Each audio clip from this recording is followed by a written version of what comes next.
active member of Wealth Council, and she's been willing to share her knowledge and her abilities and marketing techniques with others. And she's been very selfless in that way, and I have particularly appreciated the presentation that Jan made last year in Chicago at the Wealth Council Symposium. And a lot of people were there, everybody from new members or to more experienced practitioners like me, and everyone got a lot out of her message, and there were a lot of questions, and it was really a terrific presentation. So when I decided after many of you called and talked about wanting to know more about developing the practice, that Jan and I would unite, she volunteered, and I was extremely happy to have her be involved. So Jan, welcome. Thank you so much. And I want to say that I am so pleased with him. He is such a knowledgeable lawyer. He's so generous with his time, and he's built such a successful practice. It's really an honor to work with him. And I'm sure I'll learn a ton of stuff today listening to what he said. Thanks, Jan. We're going to start off by I'm going to start off by giving sort of a general outline of what I'm going to be covering. And this is all on the PowerPoint on slides 3 and 4 and all the way up to 6. So just let me quickly go through that so you can have an overview of what we'll be doing. And then I'll go back and we'll start specifically delineating some of these principles and concepts. We're going to talk, I'm going to do a brief introduction, which I'm doing now. I'm going to talk to you about the available resources, mentors and coaches, and then something that maybe some of you haven't really focused in on as the estate planning as an area of practice, and what are the components of being an estate planning sole practitioner. And then we'll talk about options for operating your firm. I think everyone should have a business plan, and this is something that I didn't have until just a few years ago, and I wish I would have done this when I first started. It would have helped me to focus much better in on what I should be doing and help me to have more objectivity and more goals. We'll talk about the actually dealing with the client and the processing of the client's needs in a very specific way.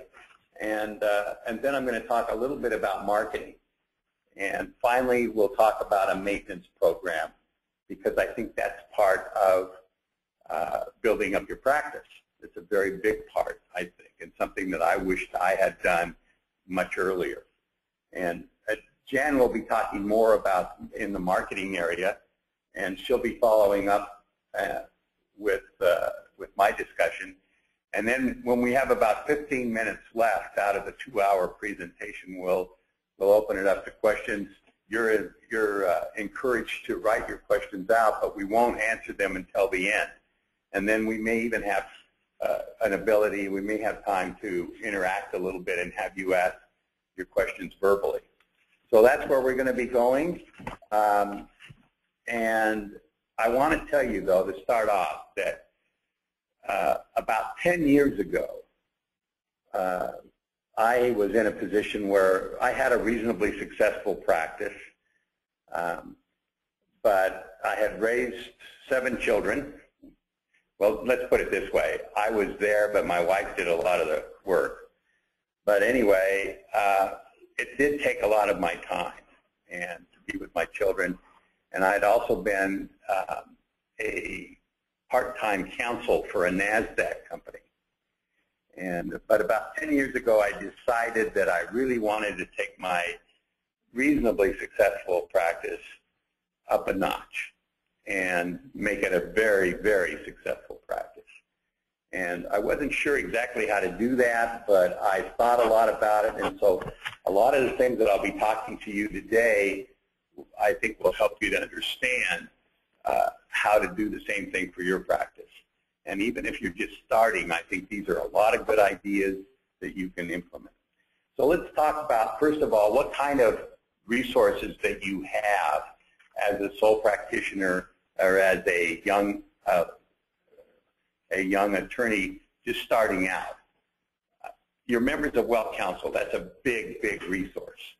And the Wealth Counsel has a lot, gives us a lot of help. We've got the knowledge base and the resource library.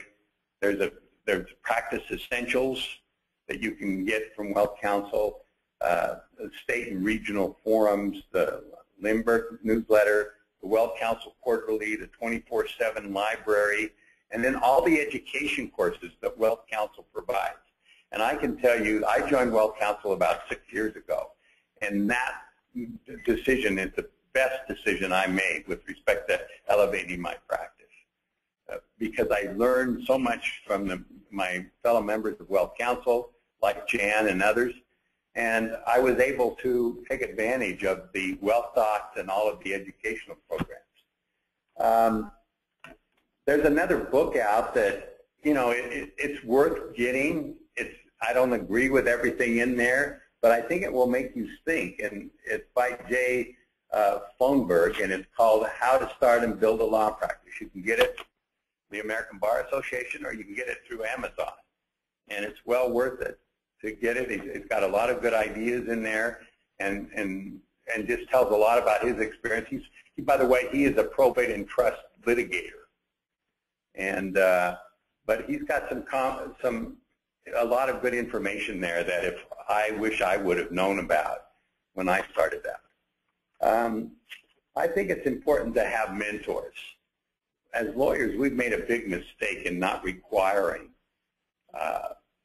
a residency and an internship. We're the only country in the free world, really, that doesn't require a residency for lawyers like doctors have. And I think that's one of the principal reasons that we're held in such low esteem among the public, because we have forgotten the professional collegiality and the ethics involved in being an attorney and the privilege it is to be an attorney. And so I've looked at a lot of different people myself as my mentors in my early practice, and even now I think of a lot of people as mentors. I'm good friends with Steve Riley, as is Jan, and I learned a lot from Steve, a fellow Wealth Counsel member. I think Steve may have learned a couple of things from me. I hope he did. I'm sure I learned more from him than he did from me. I've utilized Mark Miranda and Smart Marketing, and they were a great asset to me.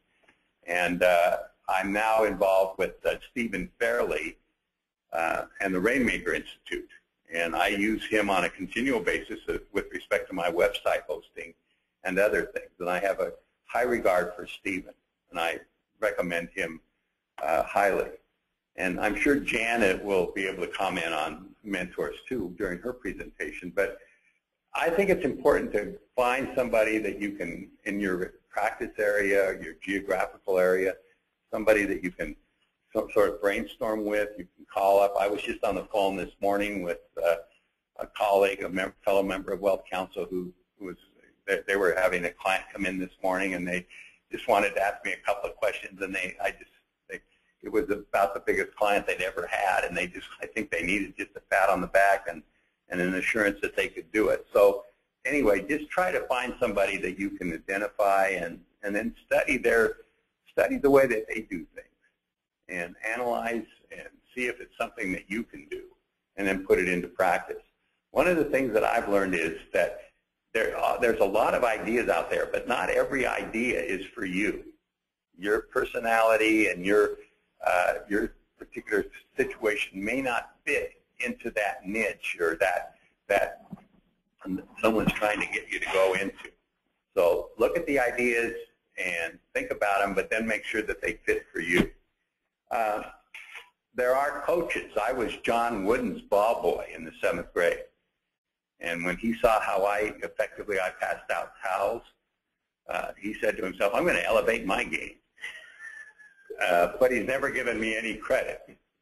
And I don't think he even remembers me, but anyway, there are some great coaches around that can, and obviously there's, I know Jan is doing that. I do a little of it, and but you need to investigate the possibilities, get referrals from people who have used the coaches, and then make a selection. And you have to take into account the cost, because it is going to cost you some money. But in my opinion, if you get the right coach, coaches make a big difference.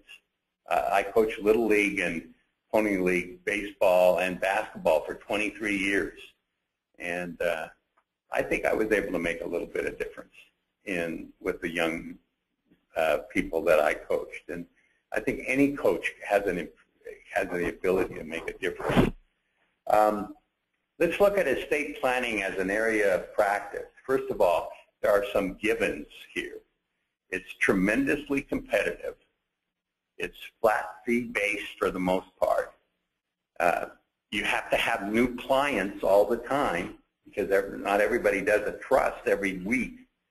And a personal relationship with the client is extremely critical. So these are givens in the estate planning area.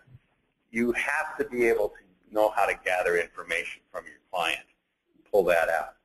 You have to be able to listen and find out what the client's objectives and concerns are. And you have to have an internal. Here we go. You are connected to audio now. Sorry for the technical difficulties. It looked like we were momentarily disconnected. So we're back online now, and we'll proceed. I just talked about estate planning as an area of practice, and I wanted to make sure that everybody understood that. It's slides 11 and 12 of my presentation. Let's look at the estate planning sole practitioner and the components involved. First of all, there's client relations. Meeting with the clients, you find out what their legal needs and objectives are. You have a questionnaire and checklist, and we're on slide 13 now. And you propose a plan and legal action, and then you supervise the implementation and follow-up. So that is the one component of being an estate planning sole practitioner. The next component is that you're an administrator. Or you may have employees, you may have a secretary or a paralegal. You've got your own internal accounting that you have to handle. Billing is extremely critical, and the finances of, where are you going to get the money to pay for rent and your other expenses. So those, in that sense, you have to be an administrator. Then you have the operations and processing, and that involves, after meeting with the clients, you have to produce the documents, you have to define the staff responsibilities, and of course billing is critical. You have to always be worried and concerned about being reimbursed for your services. And then you need a client follow-through system.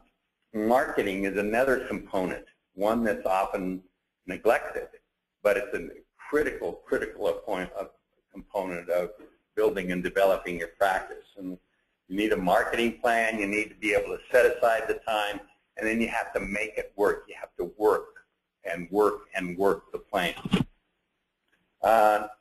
Let's talk about a few options for operating your firm. The initial structure, if you're just starting out, would be a shared office where you're working with another attorney and you're splitting the cost. There's the Fijian Executive Suite. Fijian was a lawyer here in California that sort of pioneered the program of having an executive suite for lawyers only. And back in the days before the internet became as big as it is, you needed to have a law library, and it provided opportunities for you to have conference rooms and interface with other attorneys. Then you can have, obviously, if you're starting out, you can have your own office. And then you have to determine, if you have your own office, where is it going to be and how are you going to set it up. And are you going to have a receptionist? And are you going to do all your own drafting and all of those things? Let's talk a little bit about office location. I guess there are two theories. One is build it and they will come. And the problem with that is that, you know, if it's not a convenient place or if it's not where the action is, then the client's going to have, it's going to be more inconvenient for the client. But sometimes that works. It depends. And most people will go where the action is. Our office is right off the freeway. We're one stop down from the John Wayne Airport. It's easy to get to.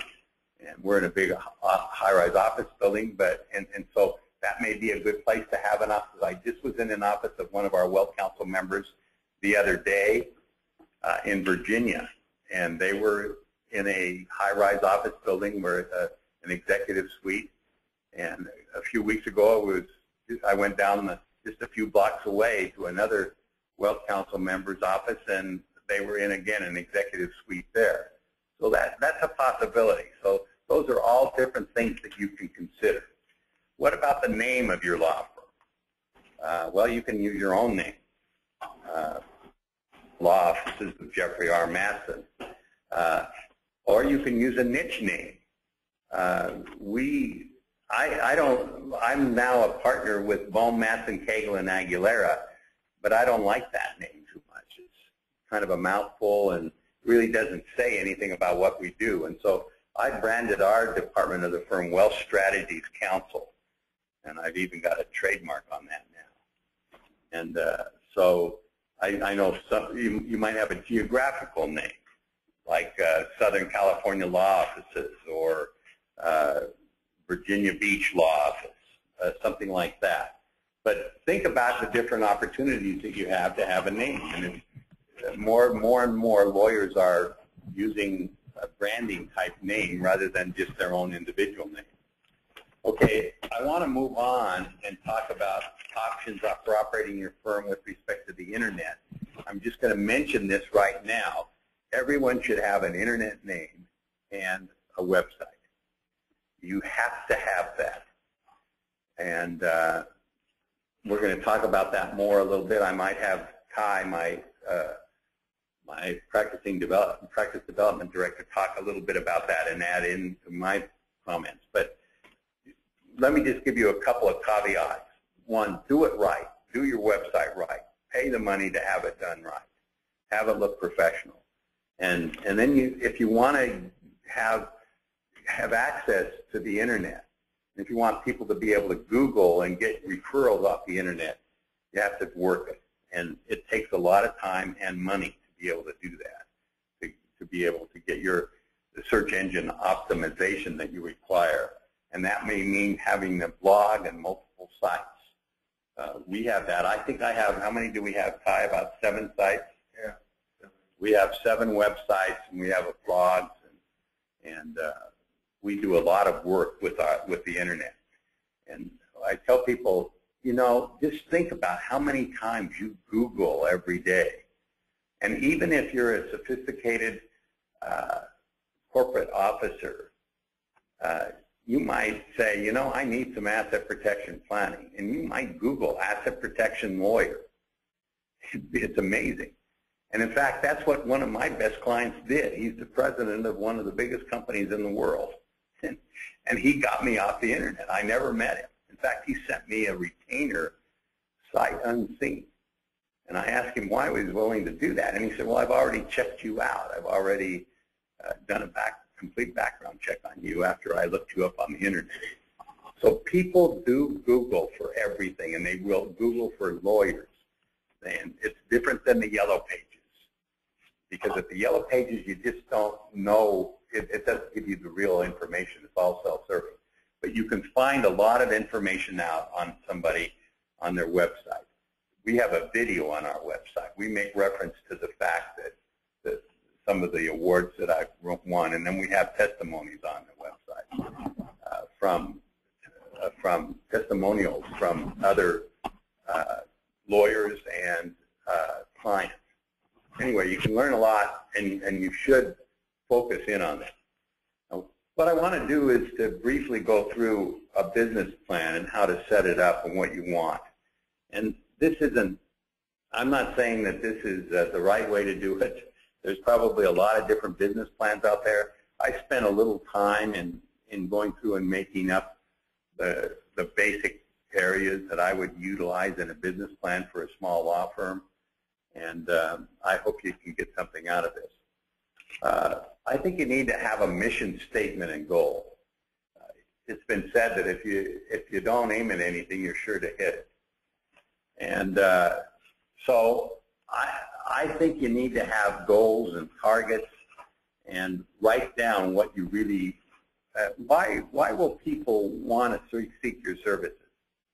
And I'll tell you, one of the reasons we like to think people seek our services here in our law firm is because not only that we're qualified and we do a good job, but because we care. Our staff cares, our people feel, our clients feel that our staff really cares. And so we've made that a goal to make sure that our clients really feel that we care about them and that they are important to us and that it's a privilege to represent them. Frankly, I like most of my clients. My partners are litigators, and sometimes they don't like their clients. But I like mine. And it's a privilege for me to be able to practice and to help them with their estate planning and their business. And I try to make them feel that I feel that way. And so that's something that you should think about how you want to project yourself to your clients. And why are you practicing law? Obviously, you want to be compensated, but do you want the satisfaction of helping people? Do you want, what are some of your personal and law firm goals? Okay, then you need a description of the business, the type of law practice, the area of the law, the client niches. I'm going to go over those in more particular, with more particularity in a minute. Office location, the legal entity form. Are you going to form a professional corporation? Are you going to associate with other lawyers? And then the operating structure that we've already talked about, whether it's a shared office or an executive suite, or you're going to have your own office. You need to write that all down and think about it. What about operating procedures and processing? Well, you have to talk about your own physical plant. How does that work? Your office, do you have a reception area? Do you have a place where you have for photocopying and things like that? Client processing, and I'm going to go over that in just a minute, and you can see the slides that are relevant to that. So I'll come back to that in just a minute. Work processing, too, is important. Equipment and software. I see on the internet all the time of, what do you think of this equipment, or what do you think of this particular program, or what do you think of this particular software? Well, you need to concentrate in on that and think about that. And then billing is very, very critical. How are you going to do your billing? And if you have hourly matters, then you need to have a billing system that is effective and that you can get it done every day. I feel that you need to put your time down every day and get it down, because and at least every week you ought to recapitulate and make sure that all your time is in and that your billing can then be sent out on a monthly basis. A lot of our clients play on retainers and it's flat fees. But we still need to have our billing, because I need to know how our staff is, who's spending the time on what, and what's the most effective use of our time, what are the most profitable kinds of cases, and how much should we charge, and all of that. So you need to think about that. And anyone who doesn't think about billing every day is not going to be in business very long. You have to think about that. WealthBox is available, of course, as part of the processing. And then even something like parking, where your client's going to park, are you going to validate? Are you in a freestanding building where the parking's free? Is it convenient? Those are all different things that you need to think about. Administration. Employees. If you have employees, sooner or later you're going to need to have an employee manual. You're going to have an office protocol system and accounts payable. You have to be thinking about accounts receivable. And again, billing, billing, billing. One of the things that we did is we had an audit of our law firm about 2 years ago. And we spent about 40 hours before the auditors came in filling out forms and looking at our practice.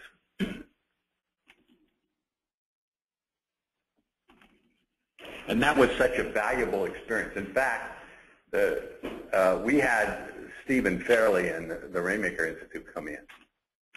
I told Stephen that the money I paid him to come in for 2 days it was worth just filling out the paperwork in preparation for his coming. Because that focused us on the things that we really needed to improve on. And now we have a complete processing manual of how we handle things. So that's very important in your business plan. You have to have an internal accounting system. You need a trust fund accounting system. You have to make a decision if you're going to use credit cards and how you deal with that. A line of credit, financial statement. Some of you may not still be muted, so if you will mute your phones. Some of you had forgotten your access numbers, and Ty gave you his, so we need you to be off the line, but we need you to be muted, if you will. Financial statements are very important, and you need to look at yourself on a monthly basis, see how you're doing financially. Are you spending more money than you should? Is your overhead too high? And where are you with respect to your profitability?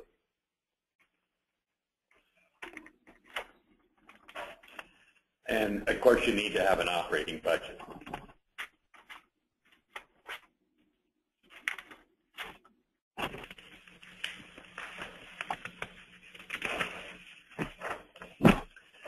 Finally, the marketing plan. Excuse me. And I'm not going to spend a lot of time on this. The plan itself, I think Jan will be talking more about that, but it needs to be written. You have to know and understand what your target market is and how to reach it. And there's both retail and wholesale marketing. Retail is with clients directly. Wholesale is with advisors and referral sources. And you know, let me count the ways. I always say there's so many different things that you can do with marketing. And so you just need to examine all of the different alternatives and then write them down and then concentrate on the ones that make sense for you. You have to schedule time to do marketing. It's just, there's no two. If you don't schedule time to do marketing and if you don't put it down, then what you don't schedule won't happen. So you need that. Stephen Fairley has a rule of 5. That rule of 5 says that your cost for any marketing technique should pay you 5 times back in gross fees, or it's not worth it. So that's what you want to try for.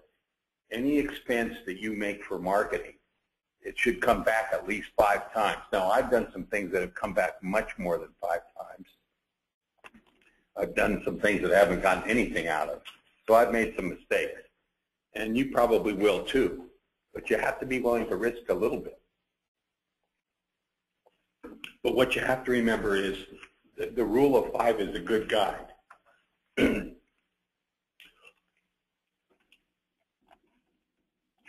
Okay, let's talk a little bit about the client. The first impression. We have a very, I think, impressive office building. We have valet parking that we validate. We have structured parking right across the street. And every once in a while, I'll go down and I'll talk to the valet guys and maybe buy them lunch and make sure that they know who I am, so that when a client comes in and they say, we're going up to see Mr. Matson, the guys at the valet say nice things about me. Your reception area is very important. one of the things that we do is we put out a sign welcoming. It's sort of a little bit of an understated sign. It's not, but it's nice. And when I first started to do this, I was reluctant to do it because I just didn't seem like it was really me. But our clients like it so much that many of them ask to take it home. And the thing that convinced me is one of my best friends and oldest clients came in, and when he saw the sign, he wanted to take it home. And I thought, if John is going to take it home and he's that impressed with it, I'm going to do it for everybody. One thing, though, you want to be careful that in the area of asset protection planning, some people don't want to know, don't want other people to know that they're visiting you. So you have to be a little discreet with the sign. And ours is about 8 by 11, and we have a nice little logo, and most people really appreciate it. We try to have our receptionist make a nice greeting, and I think that's important. The appearance of our conference room, of our lobby and reception, most people sit, the receptionist is to tell them to sit over at the side where I have some photos and some plaques of achievement, and so that they can look at that before they come in. A lot of people don't think that it's necessary to have your own office as the meeting place, and that's okay.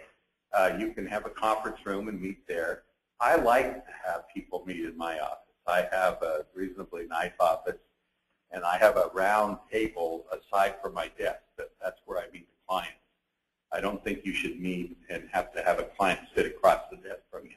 That puts a barrier that makes a feeling of a little bit of uncomfortable feeling.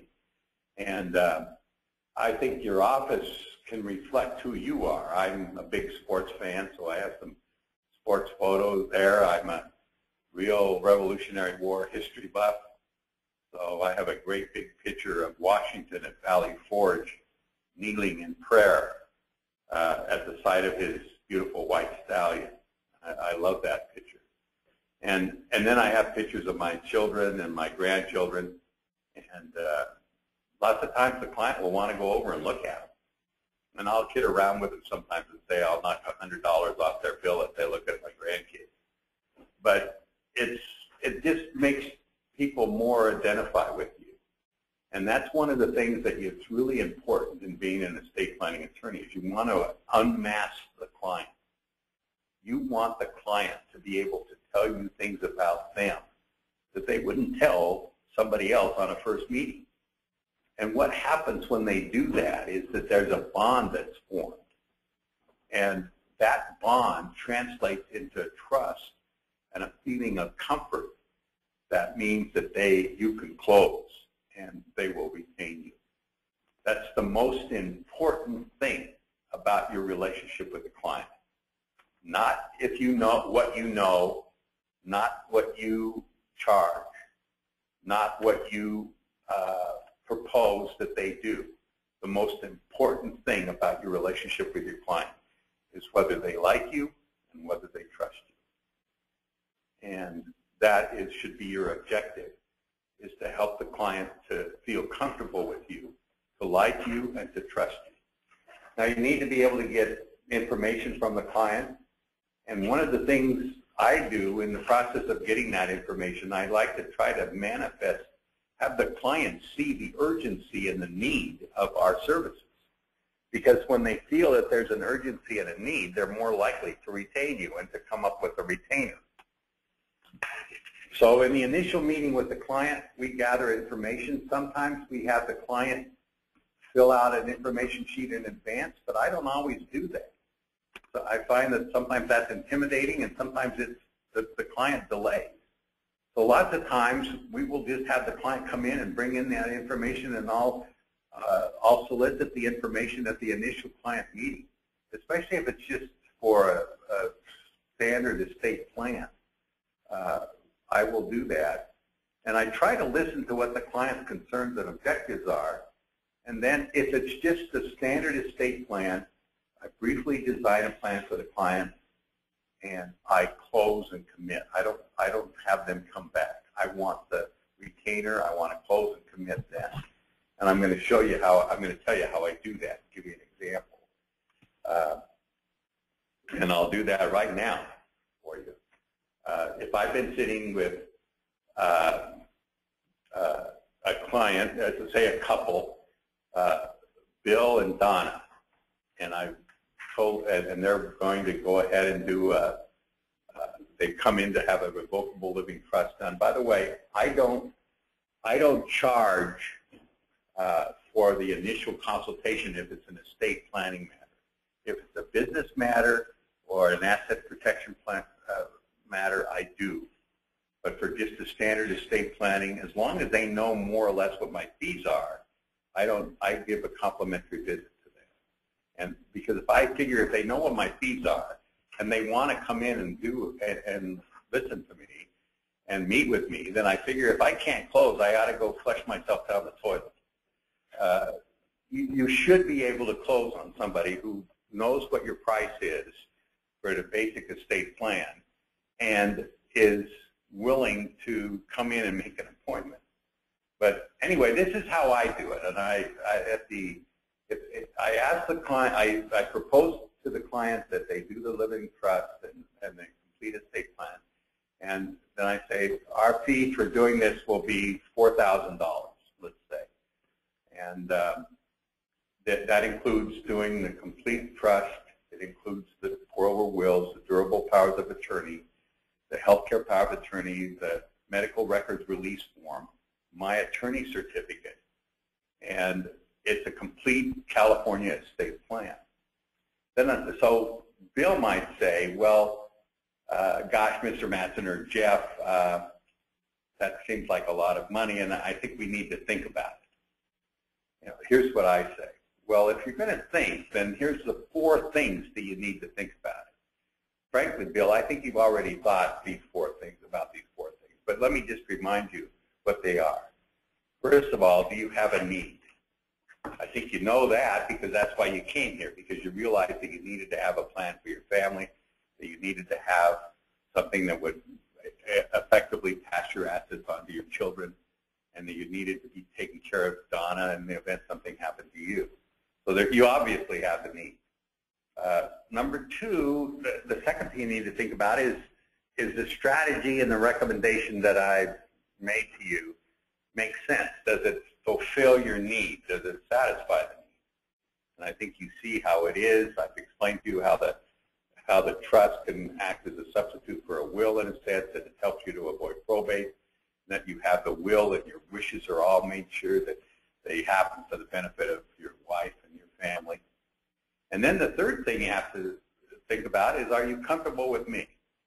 Do you think that, you know, that I'm the guy you want to rely on to do this area, to do this important planning for you?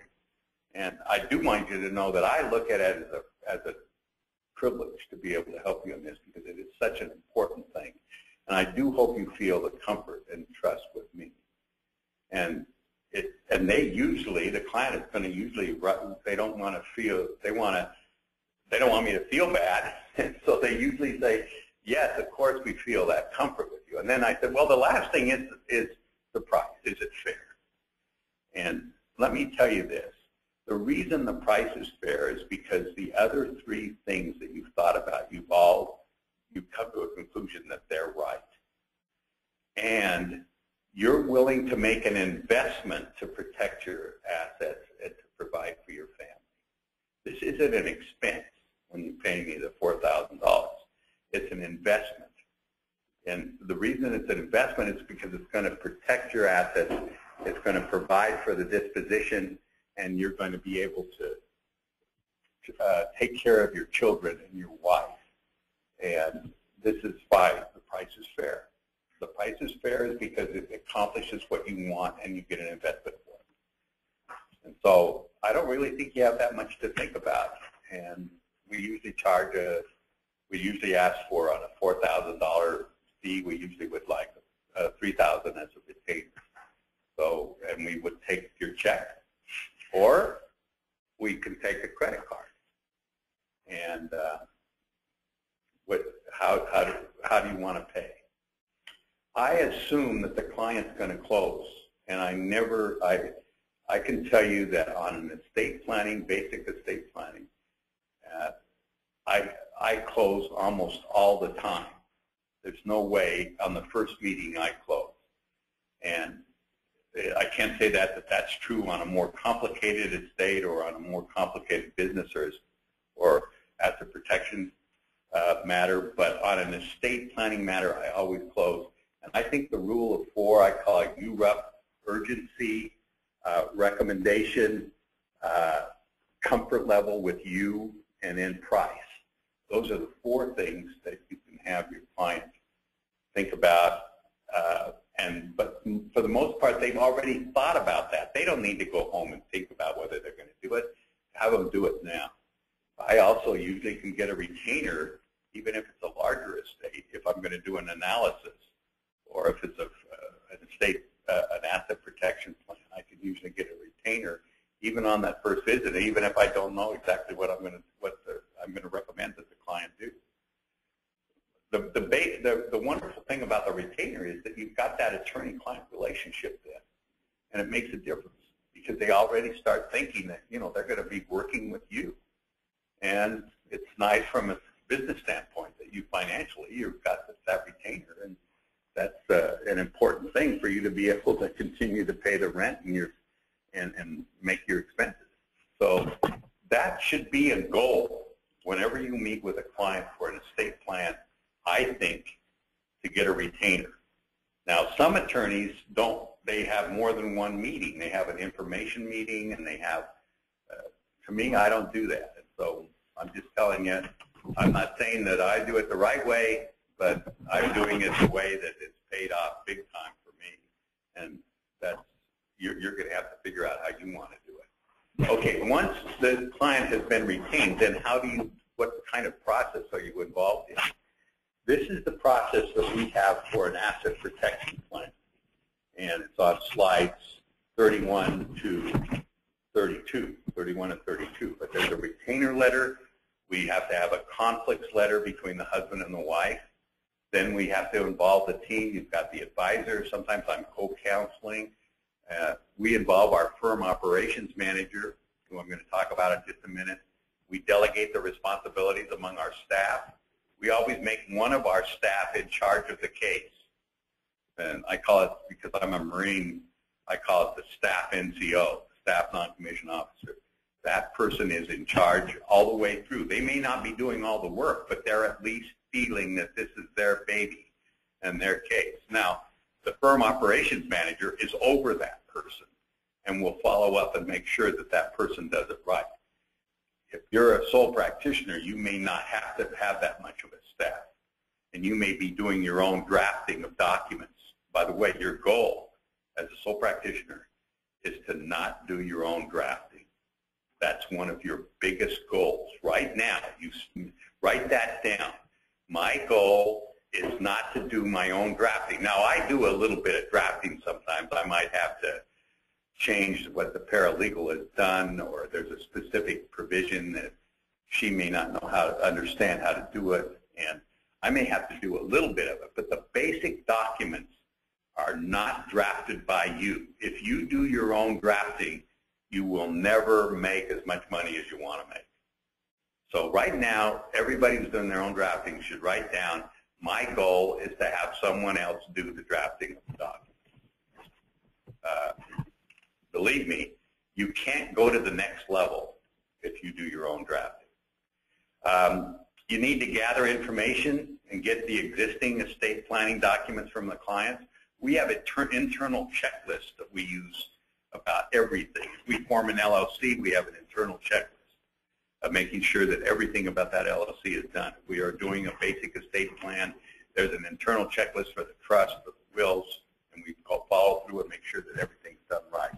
If we're doing a Nevada Asset Protection Trust, we have an internal checklist that we follow through. If we're in the area of asset protection planning, we need to get an affidavit from the client that they're solvent and that with respect to their creditor situation. We need due diligence documents. We need copies of their licenses their driver's license and stuff, because we usually help them set up a bank account out of state in our process. If we're going to create entities, we have a separate checklist for every LLC. We have a separate checklist for every trust that we set up. And then you need to tie everything into the existing estate plan. You need to, I don't know how you operate. This is one of the things that there's the greatest variation on with respect to estate planning attorneys, and that is the funding of the trust. How do you pay? How do you charge for that? Who does it? And how do you follow through on that? We do it ourselves for the most part, and we charge on an hourly basis mainly. Sometimes we'll do it on a flat fee basis.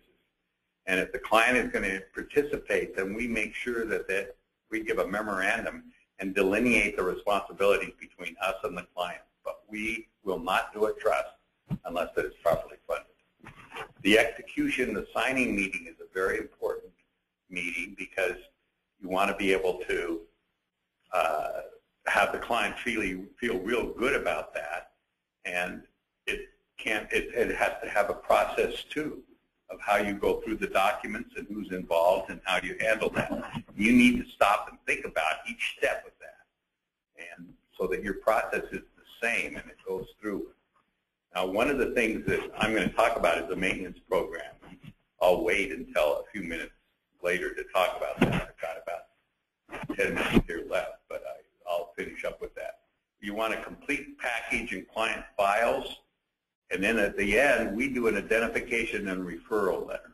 We thank the client for having the privilege of being their attorney. And then we read the letter to the client. We say, by the way, if you feel good about us and you like the way we've handled your situation, we hope that you will refer your friends and relatives to us. And we specifically give that letter out at the time of the signing.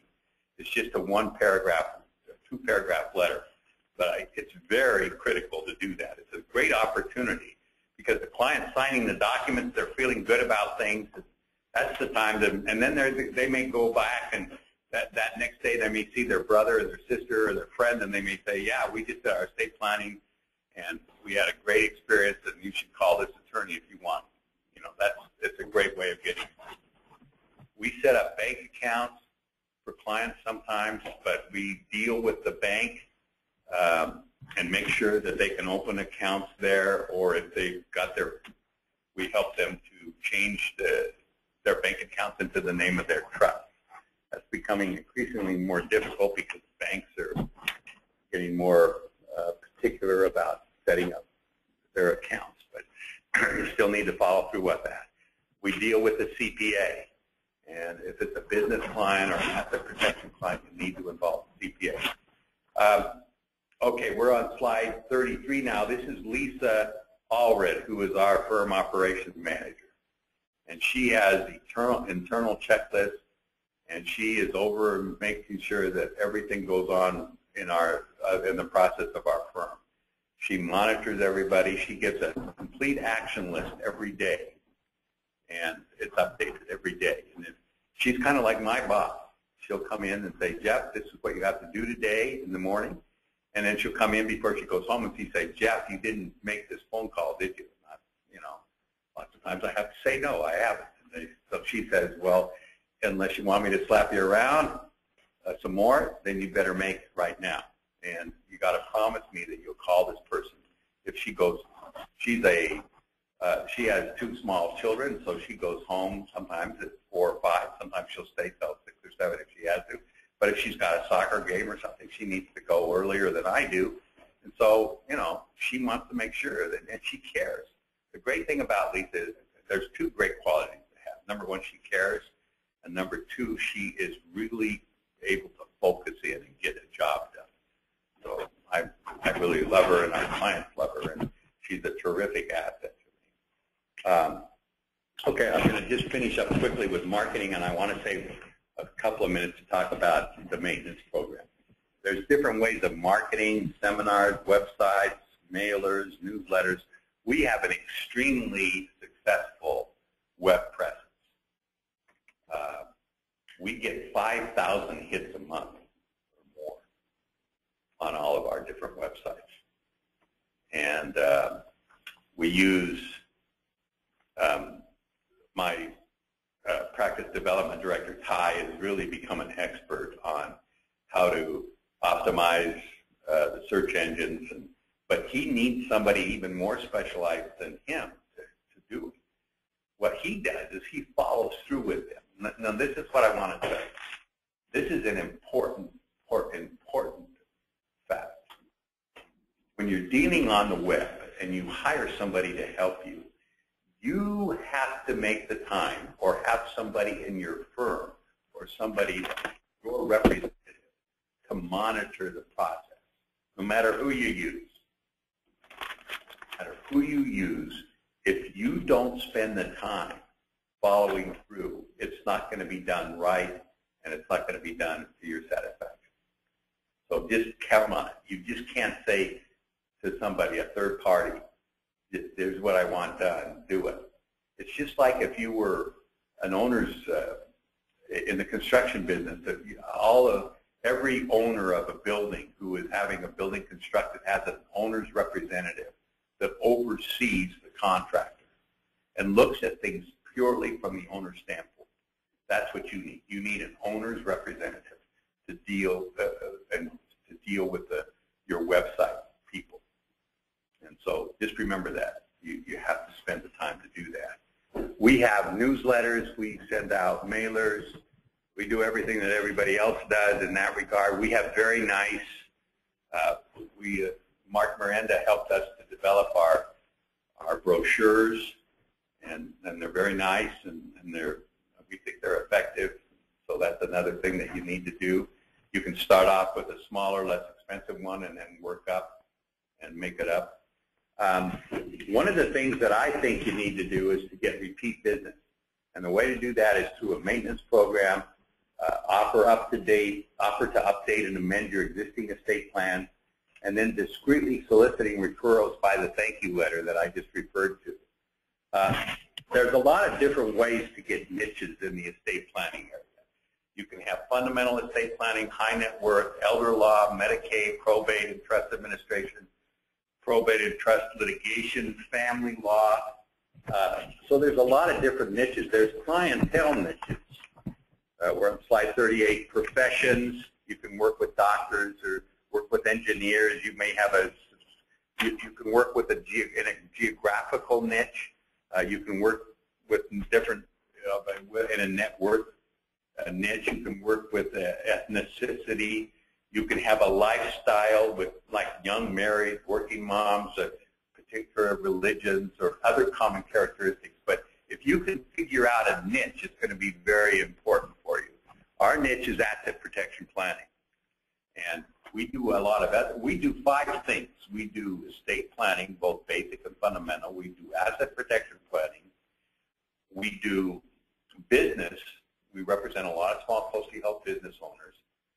And we do real estate because some of our clients own real estate, and they don't want to go to another lawyer if it gets really sophisticated or something. We might farm that out, but we can do most of the basic real estate stuff here. And then we do trust and probate administration. My partners are litigators, so they can do the trust and probate litigation. Although I bring the client in, they can do the work. Okay, I want to talk briefly now about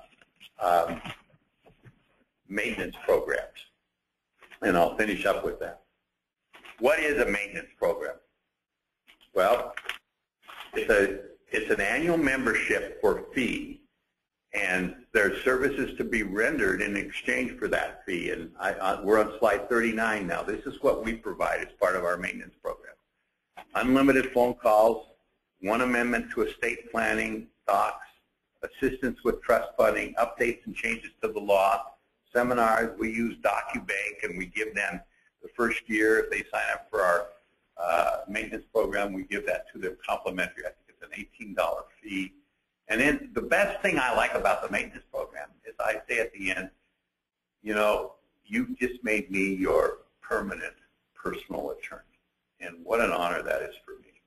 And you can, the clients like to be able to say, well, you know, Jeff is my attorney.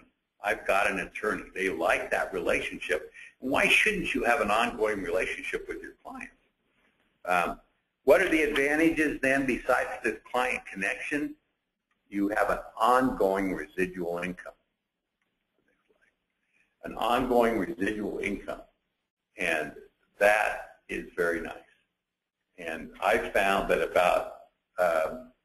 that we only lose money on less than 15% of the clients.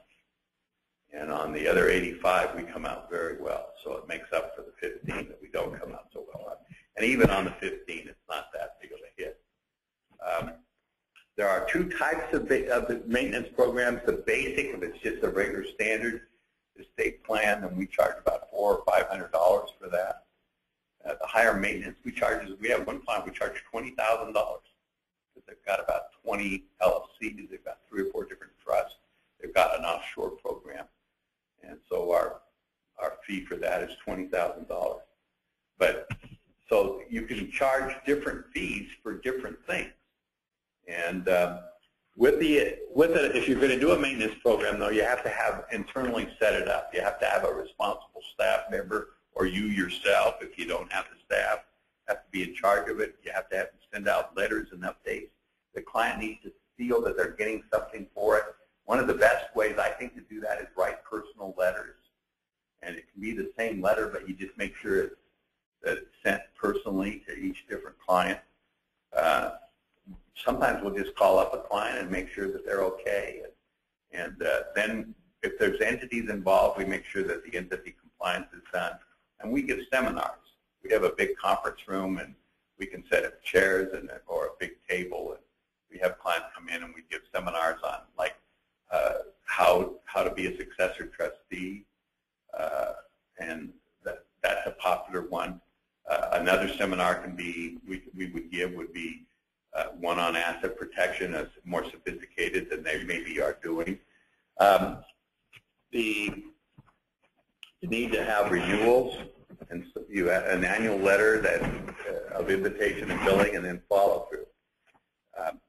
One thing I would recommend is that you don't bring the maintenance program up in the beginning, because that's just another expense, and you're trying to get them to sign up and pay for the estate plan. It's not the right time to bring up the maintenance program. I do it at the end, at the closing, and when they sign. And I bring it up at that time, and I have a written contract all prepared, and I assume that they're going to do it. I'll give you an example of how I do that. Well, Bill and Donna, thank you so much. We've signed all these documents. Your wrists are probably sore from signing everything so much, but you can see how important all these documents are, and how it must be a feeling of satisfaction for you to know that everything's now taken care of, and that we're going to put this all together in a notebook. We're going to send it out for you. You'll have your own copies. And one of the great benefits our firm provides is that we have an EP protection plan, we call it. It's like a maintenance program. And for a very small nominal fee, we remain your attorneys. We remain in contact with you even though you've executed your estate plan. And then I will go through the benefits that they get, the updates, the law, and all of the other things that I mentioned. And then I finish off by saying, our clients have really enjoyed this, and I'm grateful that we're able to offer it to you. And here's all I need to do is to have you sign this little contract. I've already signed it, and I can just add the $400 right here on your final bill. And I'm telling you, we get about an 80 to 85% closing on that every time. And I'll tell you how I did it before, when we only got about a 40%. When I did it before, I would say, what do you think? Do you think you'd like to do this program? That I got 40% on. The way I just gave you before, I got 80, 85%. I just assume that they're going to say yes. I have everything ready. I don't ask them. I more or less tell them. And they sign up. And I really think it's a great program. It's really been very successful for us. And I like writing myself a check every month for $6,000 or $7,000. That's extra income. We're going to leave time at the end for answering questions. Jan's going to take about the next 40, 45 minutes and talk to you a lot about marketing. Thanks, Jeff. I thought that on behalf of all the participants, I want to thank you for the wealth of information that you provided. That was a tremendous presentation of all kinds of good ideas. And if you emulate Jeff, you have a lot, you know, there are a lot worse people to emulate. So I would take a lot of the things that he says very seriously. I want to congratulate people on today's call for being here. It shows the commitment to your practice and wanting to make things better for your practice and for you. Now, Jeff and I are making suggestions that may make you change the way that you do things. And I want to acknowledge that change is hard. It takes some courage. And so you may be hesitating about making some adjustments. Inertia is easy. Complaining is easy. But if you make some changes, it's likely to benefit you in the long run. So that's just kind of a pep talk for some of the thoughts that we're throwing out today. So that Jeff and I don't overlap each other very much, I'm going to talk largely about marketing and cash management. Jeff talked a little bit about marketing, and I'm going to talk about it a little bit more thoroughly. And as I'm sure you know, they don't teach you about either of these topics in law school, and of course they are essential to running your practice. So I'm going to start off with marketing, which is, and the first rule is never, ever, ever, ever, ever, and I could put a few more evers in that if you'd like, stop marketing. You probably all know this. You've probably been on the roller coaster of, you know, you've got good cash flow and you get really busy and you stop marketing, and then suddenly you come into this trough and you're wondering how you're going to pay the rent. And it is, you know, and so what happens then is you take in the client that you really shouldn't take, and you get the case that you hate and you don't make very much money on. And this is especially essential with an estate planning practice because the margins aren't that big and because we need a volume. Estate planning, by definition, is a volume business as opposed to litigation where you get the big case and you get the hourly billing for months. You always have to have work in the pipeline. And the only way to accomplish that is to consistently market. You may know you have to do it, but you really have to do it. So I absolutely agree with Jeff. It's just put time on your calendar to market and commit to it, and make your team make you commit to it. Have them kick you out the door and talk to somebody and do the marketing no matter how busy you are. I think the other aspect of the first rule of marketing, which is never, ever, ever stop, is that marketing is not static. A technique that works now may not work in the future for whatever reason. And you have to be sensitive to that and be willing to be flexible to respond to those situations and to step back and think about, well, how can I tweak this or what's not working now? The other thing is new techniques come up, and we have to take advantage of those. You know, we're looking at Web 2.0 and social media, and there's lots of advantages, but only if you learn how to use them. Next slide, the 4 components of a great marketer. I think there are 4 components to being a great rainmaker. The first one is listening. You sit down and you show genuine interest in somebody. You show genuine interest in a client. You show genuine interest in a potential client. You show genuine interest in a potential referral source. You just don't walk through the motions. You pay genuine interest. They're much more likely to bond with you and be willing to work with you in the course of your business. Part of listening means let somebody else finish their sentence. I know it's hard. You want to jump in. You want to say your stuff. Bite your tongue and just sit there and listen. I would recommend that when you listen, never pounce. Never jump in and tell them how great you are. They assume that you're great. They just want to get to know you on a more personal level. I would also suggest never, ever, ever, ever lapse into legal technical. I recently sat down with a bunch of people from trust officers, and they asked me, Jan, how are we doing with marketing, and what have your experiences been with financial advisors? And my answer was, I never want to hear about asset allocation ever again. I know that you know what you're doing. And for the same reason, they don't really want to hear about the generation skipping exempt trust. They assume that you know what you're doing, and you're just going to confuse them if you talk about that. The second element is value. Provide value to whoever you're marketing with. provide help to them. It's okay to give somebody a little help with a question that they have. If they have an office management issue and you have some experience with it, you can certainly talk to them about it. Be a connector. If you know somebody that can help them, make the connection. People will be grateful to you for it. And for that matter, they may turn around and be the connector for you. It's a great way of expanding your circle. I think a mistake that a lot of us make is we have a scarcity mentality. We're worried about sharing because somebody will take our business away. That's only going to get you in trouble. Have an abundance mentality. There's enough work out there for everybody. And if you make yourself a generous, giving person that provides value, a lot of the abundance is going to come your way, rather than the person who sort of holds their cards close to the vest. The final aspect of value is be reliable. If you promise somebody you're going to do something, do it, and do it soon so you look good. If you make a promise and you don't follow through, you're just going to look bad and you're just going to lose business. The third aspect is commitment. You have to be committed to marketing. As Jeff said, you always have to do it. You have to put time on your calendar.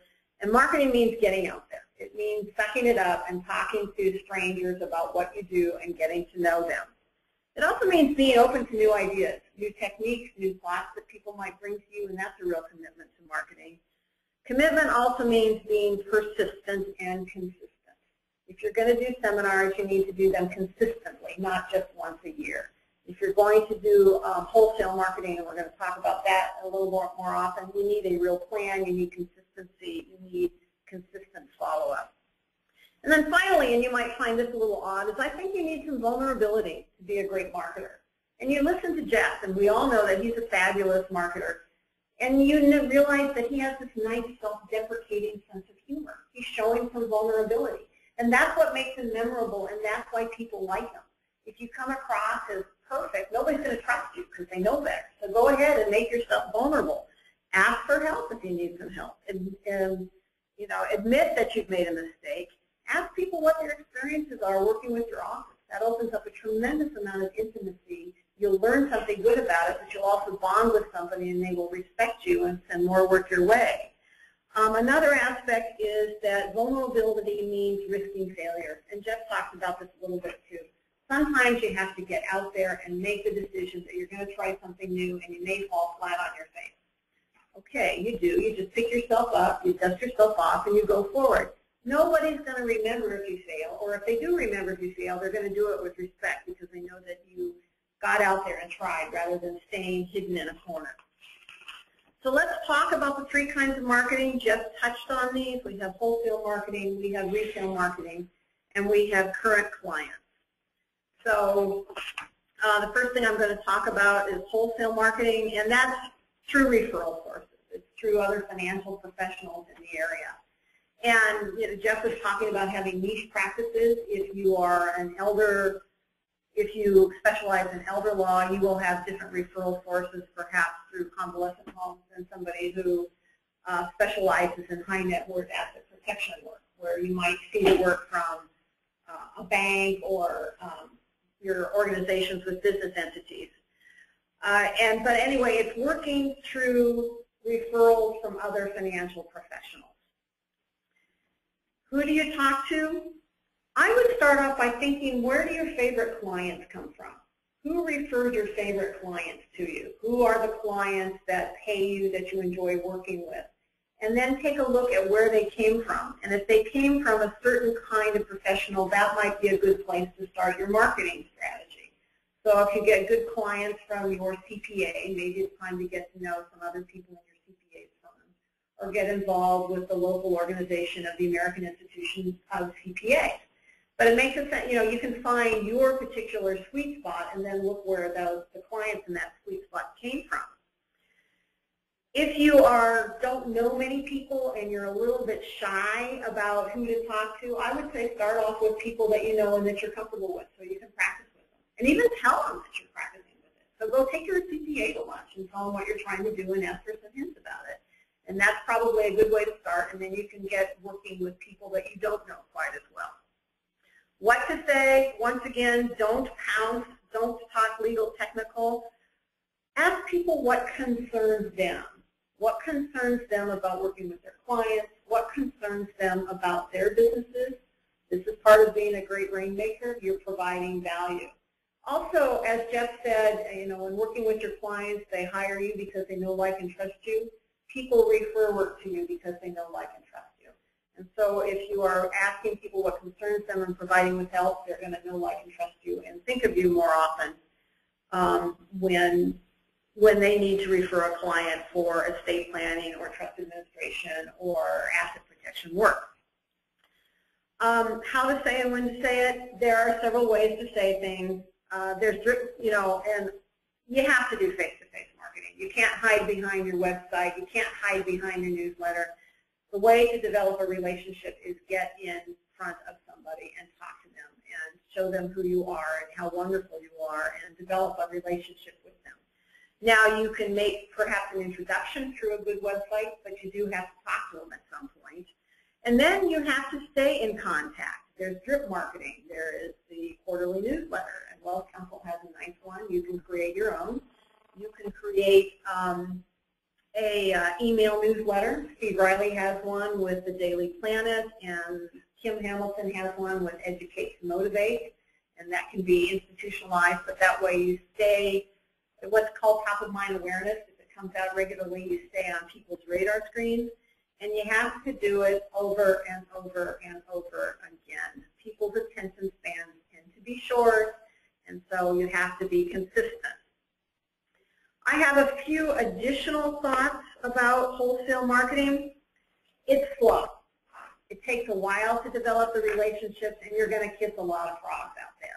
But that's okay. Sometime later, the frog may turn into a prince, and they get their own practice, or they send you one case a year. Not so bad. It can be incredibly valuable over time when you develop deep relationships with referral sources and you develop a stable of mutual clients. You can't get lazy about referral source marketing. A mistake that we may make is that we develop a couple of princes in our stables and then we get lazy about going out and meeting other people, or you think, oh geez, I don't want to hear about asset allocation ever again. You still have to do it. My personal experience is I had one referral source who was fabulous. He was wonderful. And then he moved from Pasadena to Orange County, which is about an hour and 10-minute drive away, and so his stable clients weren't so likely to see me. And then he joined the Air Force and took himself out of the business altogether. So you always have to have other princes that you're working with. You have to get out in the community to find them. One nice thing about wholesale marketing is it's pretty inexpensive. You can do it through mailings, you can do it through lunch, you can do, I mean, if you're really cheap, you can just take it to Starbucks and spend like $7 on lattes. It's not particularly expensive. It can have a good return.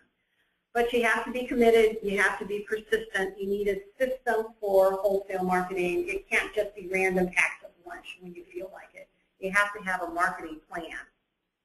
So the one thing that I would add to this is that you get busy, you get distracted, and as lawyers, sometimes marketing is not our forte, is not our natural forte. Consider having a dedicated marketing assistant to work with you. They don't need to be full-time. They might be remote, but they're the person that can make the initial contact, put the meeting on your calendar, do the follow-up work, and otherwise help you with the consistency that you need for wholesale marketing. Retail marketing is seminars, those kinds of things. And it is a great way to reach people that you would otherwise not reach. In my practice, I work with a lot of engineers from Caltech and JPL, Jet Propulsion Laboratory. And they are the quintessential do-it-yourselfers. They do their own taxes, they manage their own assets. They don't have referral sources. But when we did the seminar mailings, they came in, and we got a lot of very nice clients, and we would not have met otherwise. And you will, if you target your mailing list, you will meet nice people, you will meet people that are qualified, and you will get some stunners. We had one couple come in, and after they started talking about their assets, it turned out they were worth $30 million. It's not something you'd expect to get from seminar marketing. But because they were able to attend the seminar, they were able to get to know me and bond with me and get over sort of the trust levels that they had because of the nature of their wealth. Seminar marketing is incredibly efficient. If you do a seminar with, I don't know, 5 or 6 planning units in the room, and one of them doesn't like you, you never have to talk to them again. They sort of self-select themselves out, and you don't have to go through the torture of sitting in front of the conference room in front of them thinking this is going nowhere while you have your initial consultation with them. And in the meantime, you've bonded with 4 other good potential clients, and once they come in, they know, like, and trust you and are probably willing to go. Like Jeff, you can have a pretty good, have an excellent close rate with the standard estate planning clients that would come in. You have to do it regularly. This goes back to being a good rainmaker. You have to have seminars regularly, not just in every now and then. And so a piece of drive-by coaching I have for you is target what you want to accomplish with your referral source marketing, the number of seminars you want each year, and the number of people you want coming in each year. And then plan your calendar 6 months to 1 year ahead so that you know when you're giving the seminars what the topics are.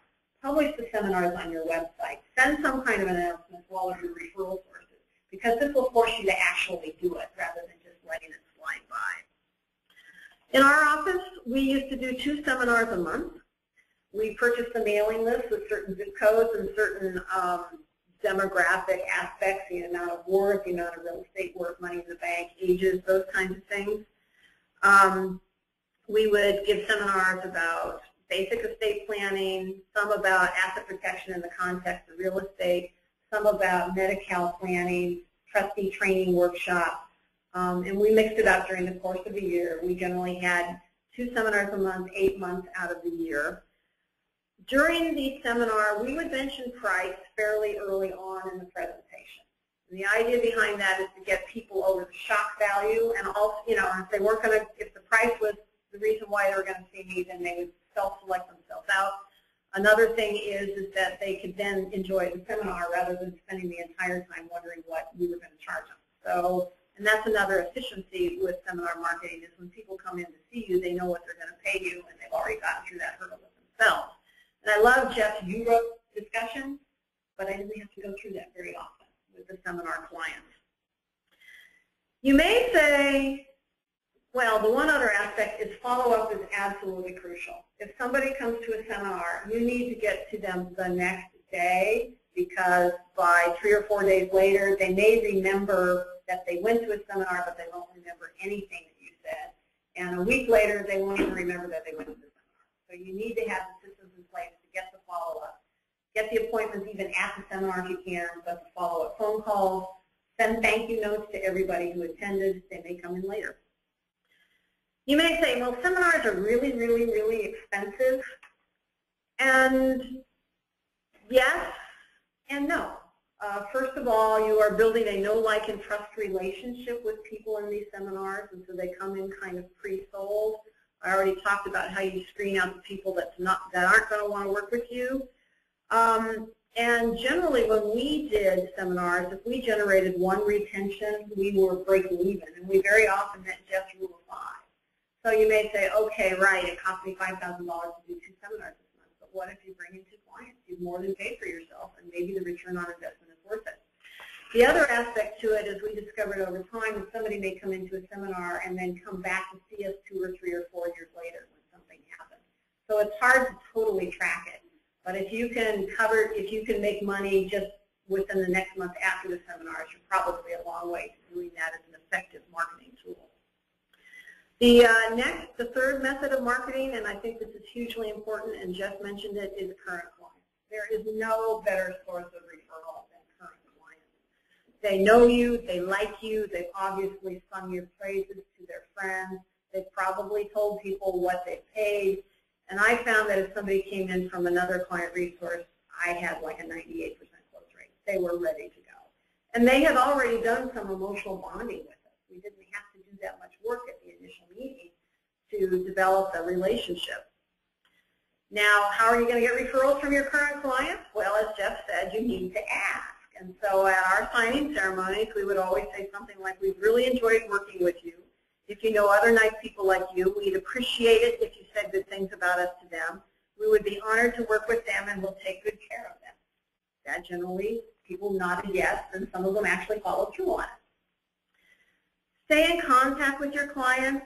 Like Jeff, We had an annual maintenance program, and it was a wonderful thing. It was a wonderful thing because it brought in quite a bit of money in December and January, which is otherwise a rather slow time of the year.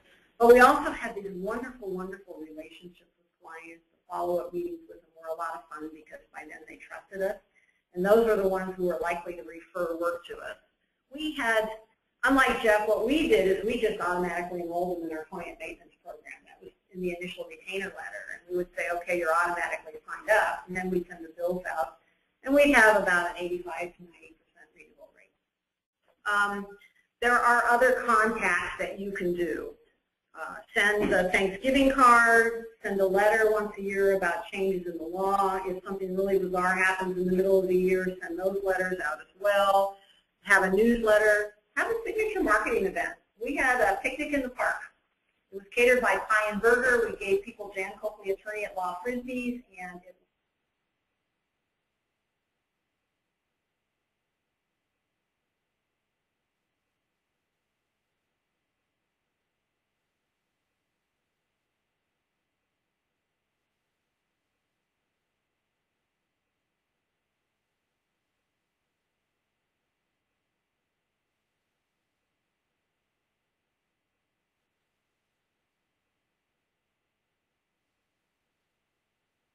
with Ty, and like Jeff, I agree that having a nice website is essential. You don't have any credibility if you don't have one anymore. I mean, you know, if I was going to Google Jeff Matson and nothing came up, I figure, who is this guy? You got to have one. As long as it's not an arrest record. Do you have a website with your arrest record on it? But the website is really only the first step. At that point, you have some responsibility with what they call search engine optimization. So if I type Jeff Matson into Google, it doesn't show up on the third page. And that means feeding traffic to your website. It means working with a website developer so people can find it. And at that point, it may make sense to do the blogging. It may make sense to do the newsletter. It may And by the way, there are blogging professionals out there too. So if you don't want to do it yourself, there's a lady called Jenny Buchanan at legalghostbloggers.com who will do it for you for a very nice flat price every month, something to look at if you're too busy, or if you can't figure out what it is you're going to say. Another aspect to marketing is social media.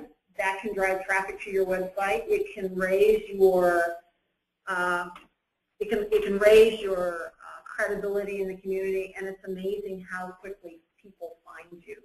I have a blog, and I posted a book review of a book I didn't like very much, and I got an email like 2 days later from the fellow who wrote the book offering me my money back on it.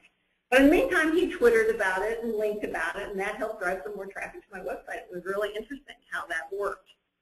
Branding is also hugely important.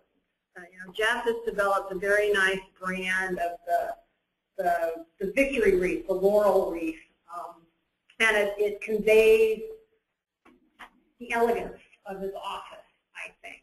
And if you have a good brand, it gives you some credibility. People think you take your business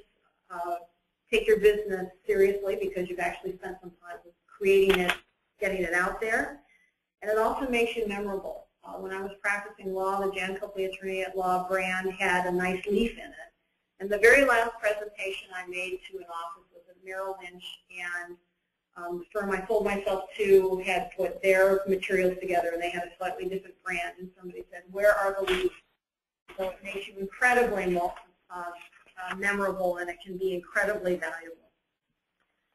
The next thing I'm going to talk about is cash management, and it's crucial to a successful estate planning practice, and nobody ever teaches you anything about this. You know, the theory is if you get money, you can pay your bills. Well, it's not quite that easy. And so I'm going to spend a little time talking about this.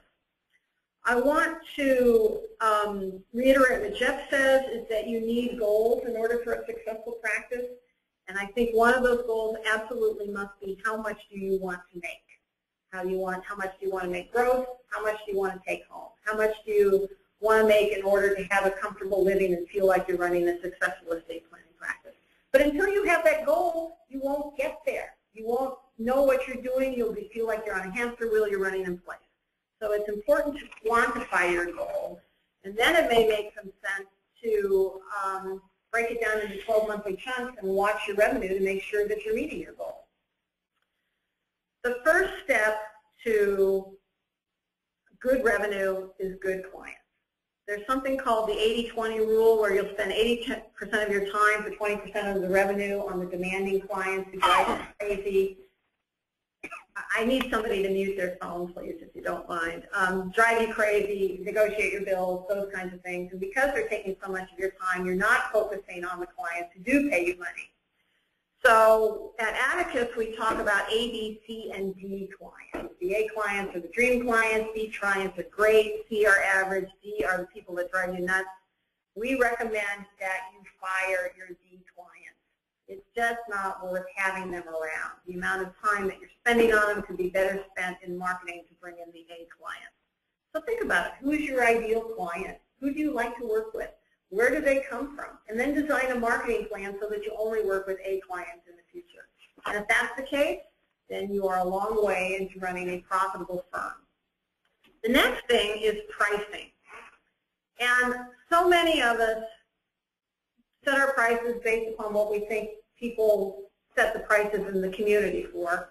And that's not the way to do it. Be purposeful about your pricing.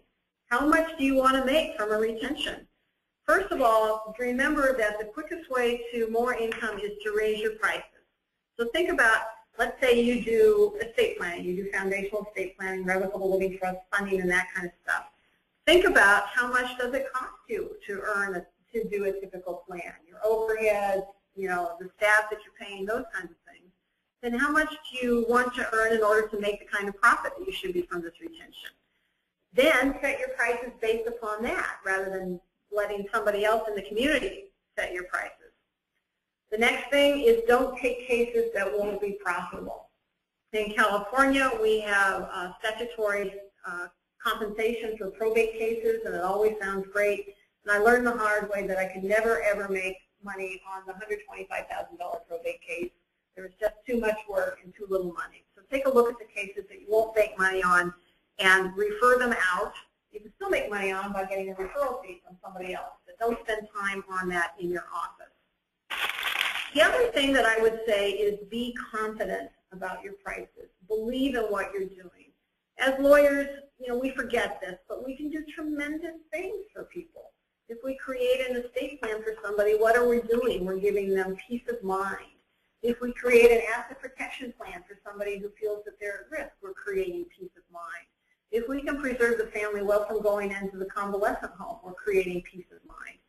What are, you know, the tremendous value we provide when somebody dies, and we guide our clients through the landfill with all the laws and things that they have to do that there's no way that they would know what they would be doing. That is worth something. Think about that, what that's worth to them, and be confident about your prices. Don't be defensive about it. I have to say that I have become a huge fan of flat pricing for several reasons. First of all, it gives the client clarity. They know what they're going to pay. One problem with hourly billing is they don't know what they're getting into. They get the bill after you've done the work, and they tend to resent it. If they know what they're going to pay, and they've made that commitment at the beginning of the relationship, they're much more likely to pay it. We did flat pricing with the foundational estate planning. We also learn to do it with trust administration.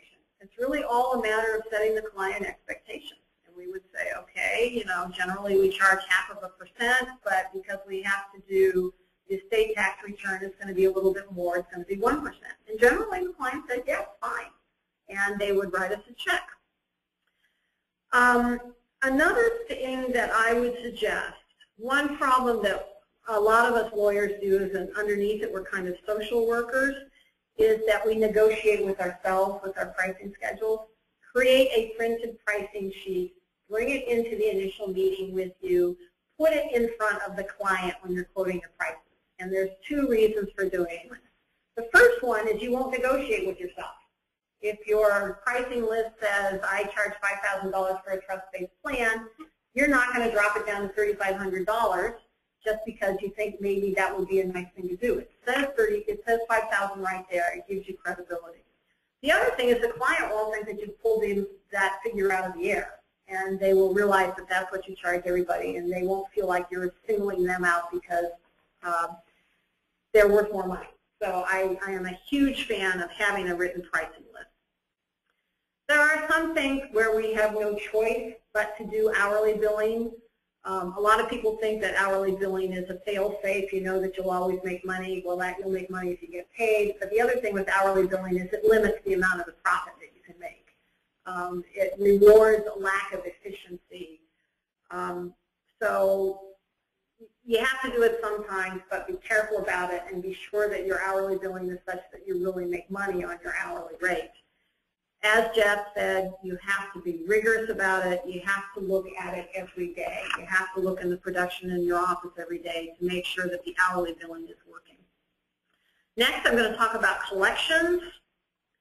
Once again, client expectations are essential. Let the client know what you expect of him or her up front. If you have a straight living trust retention, you can say, I expect how I get paid is half up front and half at the signing ceremony. For trust administration matters in California, we have to send out a notice to people, and they have 120 days to object to the terms of the trust. So I would ask for a third up front, a third after that 120 days is run, and a third after we had done the asset allocation. We let the clients know, we let them know what would happen, we would let them know the amount. And the expectations meant that the clients knew what they were going to pay and they were willing to pay it. If you do bill hourly, get a retainer. Do not just, just do not make them a commitment without getting some money for the work that you're going to do. If it's a long, complicated matter, I suggest you get an evergreen retainer. You have X dollars in your client trust account, you draw down on it. When it gets below a certain amount of money, you tell the client that they need to replenish it. You set those expectations up front. The client will understand what they're supposed to do. And if for some reason they choose not to replenish the retainer, you don't find yourself out a ton of money before you can get out of the retention. Be rigorous about your pricing. Don't start work until you've been paid. The social workers get in the way. Oh, yes, I feel sorry for you. You'll pay me. Well, maybe they won't. Don't start work until you get paid. Have a system for getting the bills out on a regular basis. Get them out monthly. I have a client who's just whining because she hasn't gotten the bills out. She's realized she's lost about $150,000 in collections because she just hasn't gotten around to it. And I'm sorry, that's crazy. Work on the cases that will bring in the most money first. Keep a list, keep track of all of the matters in your office, rank them, prioritize them by what's going to bring in the most first. Work on those cases so that you get more money sooner. Have your receptionist remind your clients to bring their checkbook or their credit card to the signing meeting so that they won't say, oh, I didn't bring my checkbook. They can't sort of punt along those lines. One other thing that I would suggest is if you are doing hourly billing and you have finished the retention and it's maybe the 10th of the month, don't wait until the end of the month to get the bill out. Do it immediately, because the longer you wait to ask somebody to pay you, the less the value to the client and the more likely they are to negotiate your price. And then I have some final thoughts about building your practice. Nobody's going to like this one, but in order to have a successful practice, and Jeff, I think you'll agree with me on that one, is you have to do it all. You have to have a good staff, you have to have the good processes, you have to have cash flow management, you have to market, you have to have the legal technical, you have to do it all. It's not, and a corollary to that is there's no silver bullet. There's no easy way to create a successful estate planning practice. You know, you hear people say, well, if I just learn how to do grants, or if I just learn this asset protection technique, but that's not the case. You have to be able to market it, and you have to be able to get paid for it in order for it to make a difference from your practice. As Jeff and I have both said, decide what you want from your business. Set goals, and by goals, it's not an amorphous goal of I want to make more money. Set a specific goal. I want to make $100,000 more this year. So that way you can track what you're doing. You can set the goal of I want to be able to reduce the time that I spend on living trust-based retentions to 5 hours, meetings with the clients and reviewing the documents that my team drafts. Set goals and see how, and revisit them and see how you're doing. Operate your business with the end in mind. We all tell our clients, I mean, as estate planners, we're dealing with people's exit strategies, and you're going to have an exit strategy from your business one way or the other, even if it's feet first. You can die at your desk, but that's still an exit strategy. And so operate with the end in mind of what do you want to have happen if you're not practicing any longer, because that's a very crucial way of structuring your practice to make it work for you. As I said at the beginning of today's call, or of my part of today's call, change is hard, inertia is easy. If you want to change and improve your practice, there are really 3 elements to it. The first one is a commitment to change. It's a commitment on your part to, okay, I'm going to do something, this isn't working, I'm going to do something different. A second part to it is follow-up. You can commit to change, but unless you're checking in or somebody's checking in with you on a regular basis, it's easy to fall back into the same old habits. The third one is accountability. You have to be accountable to somebody or it's just going to slip. And Jeff is unique in that Lisa holds you accountable. She holds you in, you know, she comes in every day and says, well, Jeff, right? Did you do this? Did you not do this? Most of your team members won't do that because you're signing their paycheck and they really don't want to endanger their paycheck. Your clients won't hold you accountable, they'll just go and find another lawyer, and your spouse knows better and won't even bother. So it makes sense to build an accountability system into your commitment to change. And the accountability system might be your best friend, the person you went to law school with who's in a different practice. You can find somebody that you can talk to a couple times a week, or as Jeff said, mentoring is a great way of having accountability. Coaching is a great way of having accountability. I want to say that, like I said beforehand, if you got on this call, it means you already have a commitment to change, and Jeff and I are both here to support you. Jeff has just been freely given a wealth of information on his practice. And I am now providing some coaching services for people. So for people who might like a little bit more discussion, I would be happy to give them a free half-hour consultation about the greatest concerns about their practice. If you're interested, please email me at jan@copleycoaching.com and we'll set something up. And I want to thank you all very much. And I think we have time for some questions now. Yeah, I'll just go through these questions, and Jeff or Jen, either of you or both of you can answer these. The first question is, I'm considering going of counsel to a large firm. At my death or inability to practice law, the firm would pay my widow or children a percentage from my ongoing clients.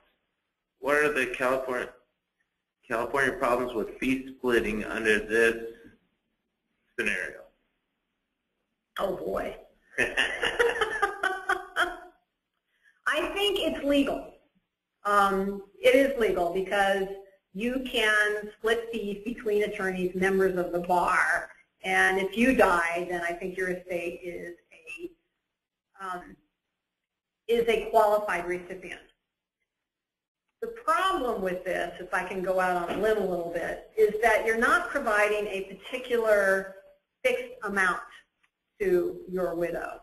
And it's really all, any payments are going to be based upon the integrity of the firm that you go of counsel with and the ability to get information about the amount of money that's come in from your clients and the ability to enforce the agreement. So I think that's something that needs to be negotiated before you do this deal. I'm not saying it's a bad deal, but thinking not only about will your widow be paid, but how much she will be paid is, I think, an important part of this discussion. You have anything to add to that, Jeff? Not really. I think you answered it well. Go on to the next question. How do you approach someone about serving as a mentor without seeming too overeager? I wouldn't worry about it. Yeah, I think most, especially with the collegiality atmosphere of wealth counsel, I think most attorneys and wealth counsel are willing to help And if they don't have the time or the inclinations, they can maybe refer you to somebody. But I think it's the mentor, again, is something that you have to personally kind of work out yourself. It depends on your personality. It depends on where you are geographically, how it can be worked in, and it's not. And sometimes it isn't really a lawyer that you need to mentor. Sometimes it's just a trusted friend or advisor, a business person who has had experience. I know one of my best friends is he's retired now, but he was a very highly placed corporate executive, head of Morgan Stanley, Dean Witter, and I got a lot of information and insight from him just on different things that I'd run by him and talked to him about. He was just a good friend. So there's a lot of different things you can do. But one thing you need to remember is that Wealth Counsel is a mentoring system in and of itself. And so if you belong to Wealth Counsel, you've already got a lot of mentors automatically. And so, go to the Chicago Symposium, make friends with people, listen to some of the presentations, and then follow up. And I think that will help. I want to add a little bit to that. I would not worry about asking somebody to be your mentor. First of all, they're going to be flattered, thrilled, complimented, and just sort of fall all over themselves because they're going to feel so good about it. If they can't do it, they will kindly let you down, refer you to someplace else. You can always offer to provide them some compensation. It doesn't necessarily have to be expensive. It can be a gift certificate to a local restaurant. It can be books. It can be a bottle of wine. And if somebody is doing it for you for free, I would be sure to compensate them with gifts and praise and thanks on a regular basis. But I wouldn't hesitate. I would go out and find somebody who's willing to help you. All right, the next question. How do you plan for and enforce time for you to work away from staff, clients, telephone, and email interruptions? Well, at Atticus, we talk about something called the power hour. And it basically means that on your calendar is time when you are not taking interruptions. And you just tell your team that. Do not bother me for these 2 hours, and put it on your calendar and have it there every week. Build in enough power hours to be able to do that. Train your staff so that they know that they are taking phone messages and the only people that can talk to you are your spouse or really, really, really important people. And then close your door, turn off the email, and just sit there and get the work out. Another aspect to this is maybe batching the work that you're doing. If you have a lot of little correspondence to do, set aside time to get it all done. It gets it off your desk. It makes you feel better. It makes you feel like you've accomplished something. So it's not only setting up a power hour, but it's batching the work that you're doing, and it will make you more efficient. I also come in on Saturday mornings a lot. Nobody else is around. And I take care of some marketing things then and follow up on personal correspondence. A lot of people have always told me that what they want to do is they want to figure out how not to work hard. And I haven't figured that out, so I'm the wrong guy to ask if that's what you want to know. I work very hard, and I put in a lot of time. And so that's something I haven't learned, and, I'm dumb that way. I just don't know how to.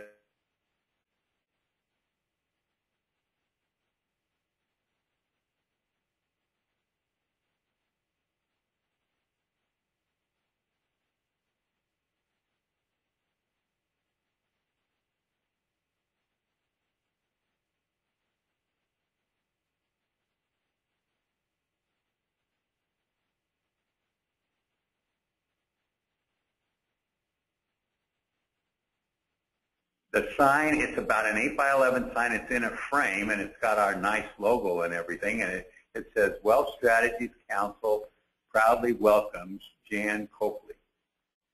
And that's all it says. And we used to use the same thing in our office, and people loved it. When I first started doing it, I'm thinking, this is so cheesy. And they loved it, and so we finally developed a deal. Yes, you can have the sign, but no, you cannot have the frame. And it was just a huge marketing deal.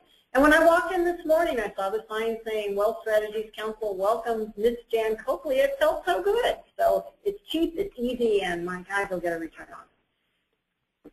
All right, the next one, would you be willing to share a copy of your referral letter? Yes, email Ty, and he will send you a copy. All right. How do you feel about offering clients a credit against the annual maintenance program fee for referral of a family friend who completes plans themselves? You know what I do with, I do that, but I don't offer it. I've got one client who's referred me, well, he's a financial advisor actually, and I did his asset protection planning and estate planning. And he's referred me a lot of clients and made mention of that at the beginning of when I said how much I think we're charging him, he's got an extensive plan around $3,500. And so I said, well, sure, I'd be willing to talk to you about that. Well, he has referred me 3 or 4 clients, and I just, it's time for him to to renew his protection plan. And I wrote him a letter and said, or I sent him a bill and it said, annual PT protection plan maintenance fee, $3,500. And then I put courtesy discount, $3,500, balance due and owing, 0. So I think it's appropriate, but I don't know if you want to really use that as an incentive in the beginning. You might mention something about it, but I wouldn't commit to it. I never had it come up in my practice. It just never came up. We never were asked to do it. We never did it. Of course, if a client sent me, refer a friend to me or something like that, we would send the handwritten thank you note, and that seemed to be enough. So I think it's a fine idea. It's just, I like Jeff, I think I wouldn't offer it up front. If we get a referral, we always send a gift box of really gourmet brownies. Ooh. We do that every time. No matter who it is, they get that. Now, they may get more than that, but they at least get that. All right. Are you familiar with processes such as yours working in small markets? Do you have any specific suggestions for small markets? Well, I think a process like ours works in any market.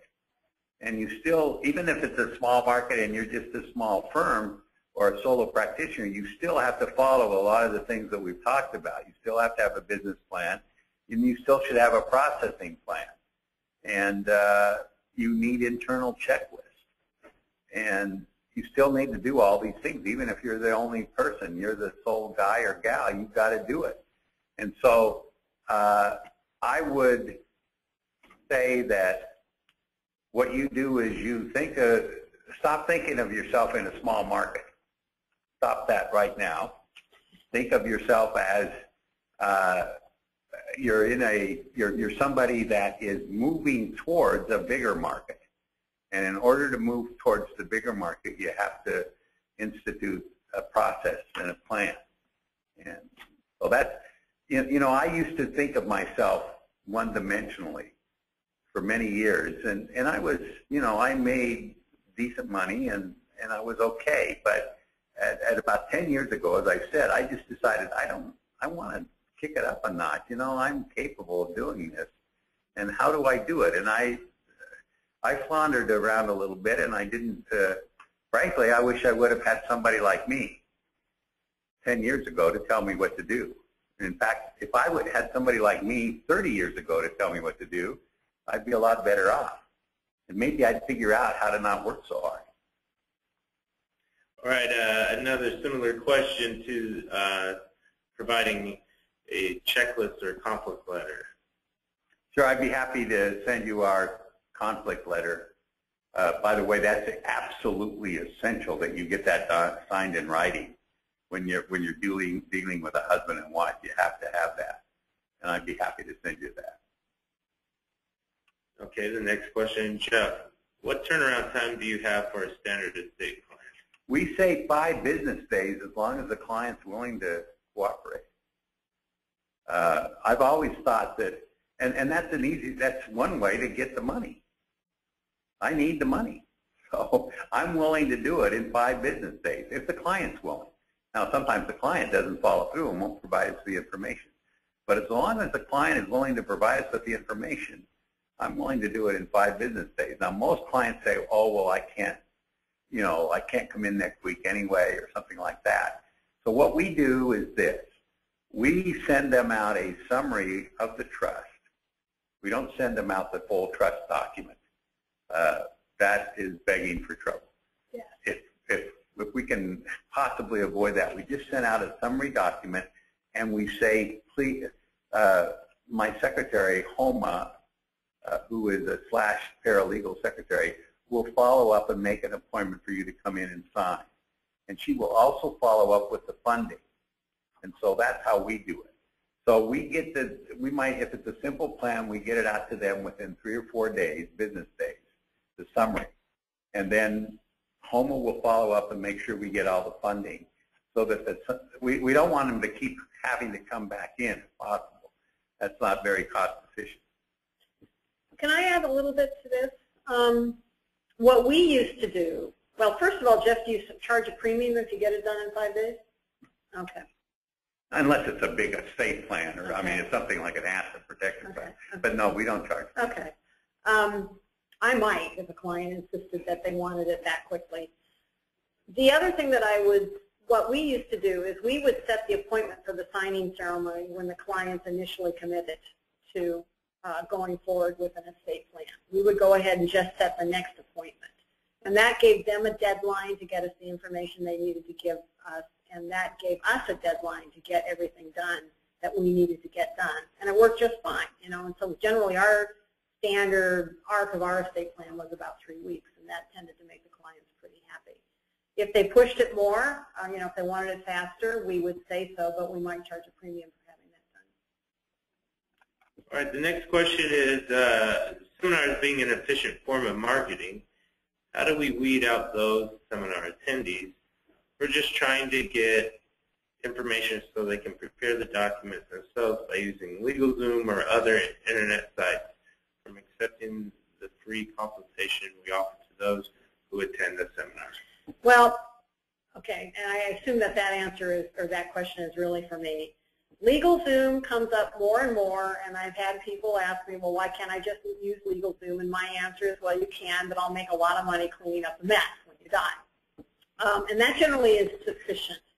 If people come to the, if you present the seminar, you don't have to tell them that much about the legal technical. You don't have to teach, in fact, you should not teach them enough to be able to do their own plan, because you're going to be giving them so much information they're going to get scared and run away from you.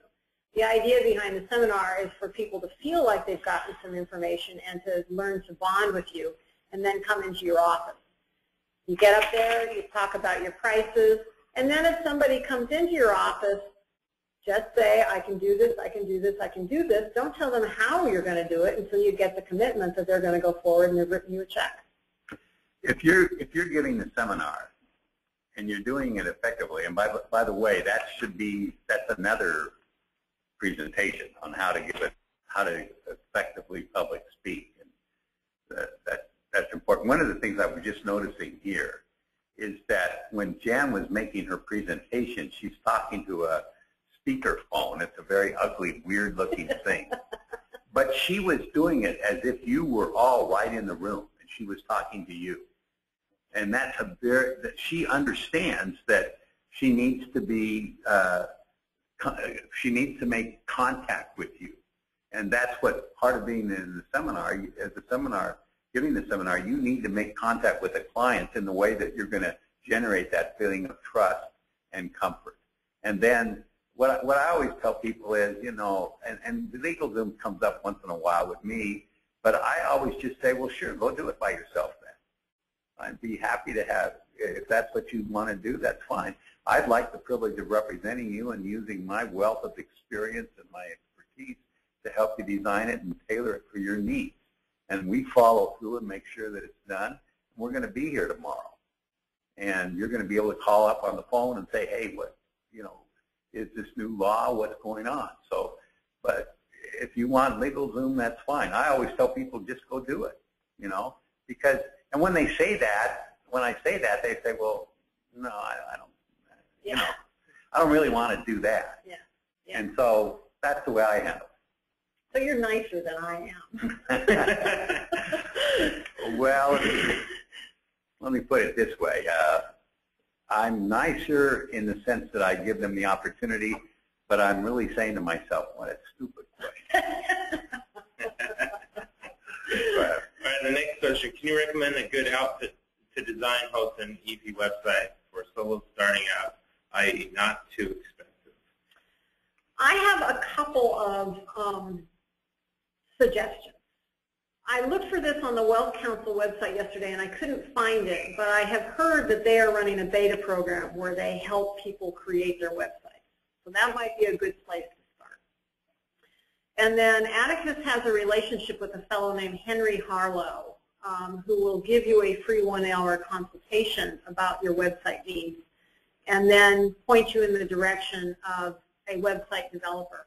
So if you want his information, send me an email and I'll forward it to you. I'm just going to comment, this is Ty. You know, we've gone through a number of different outfits, and I like to work with somebody local myself. That currently we're not, but it really is a trial and error type of thing, and there's a ton out there.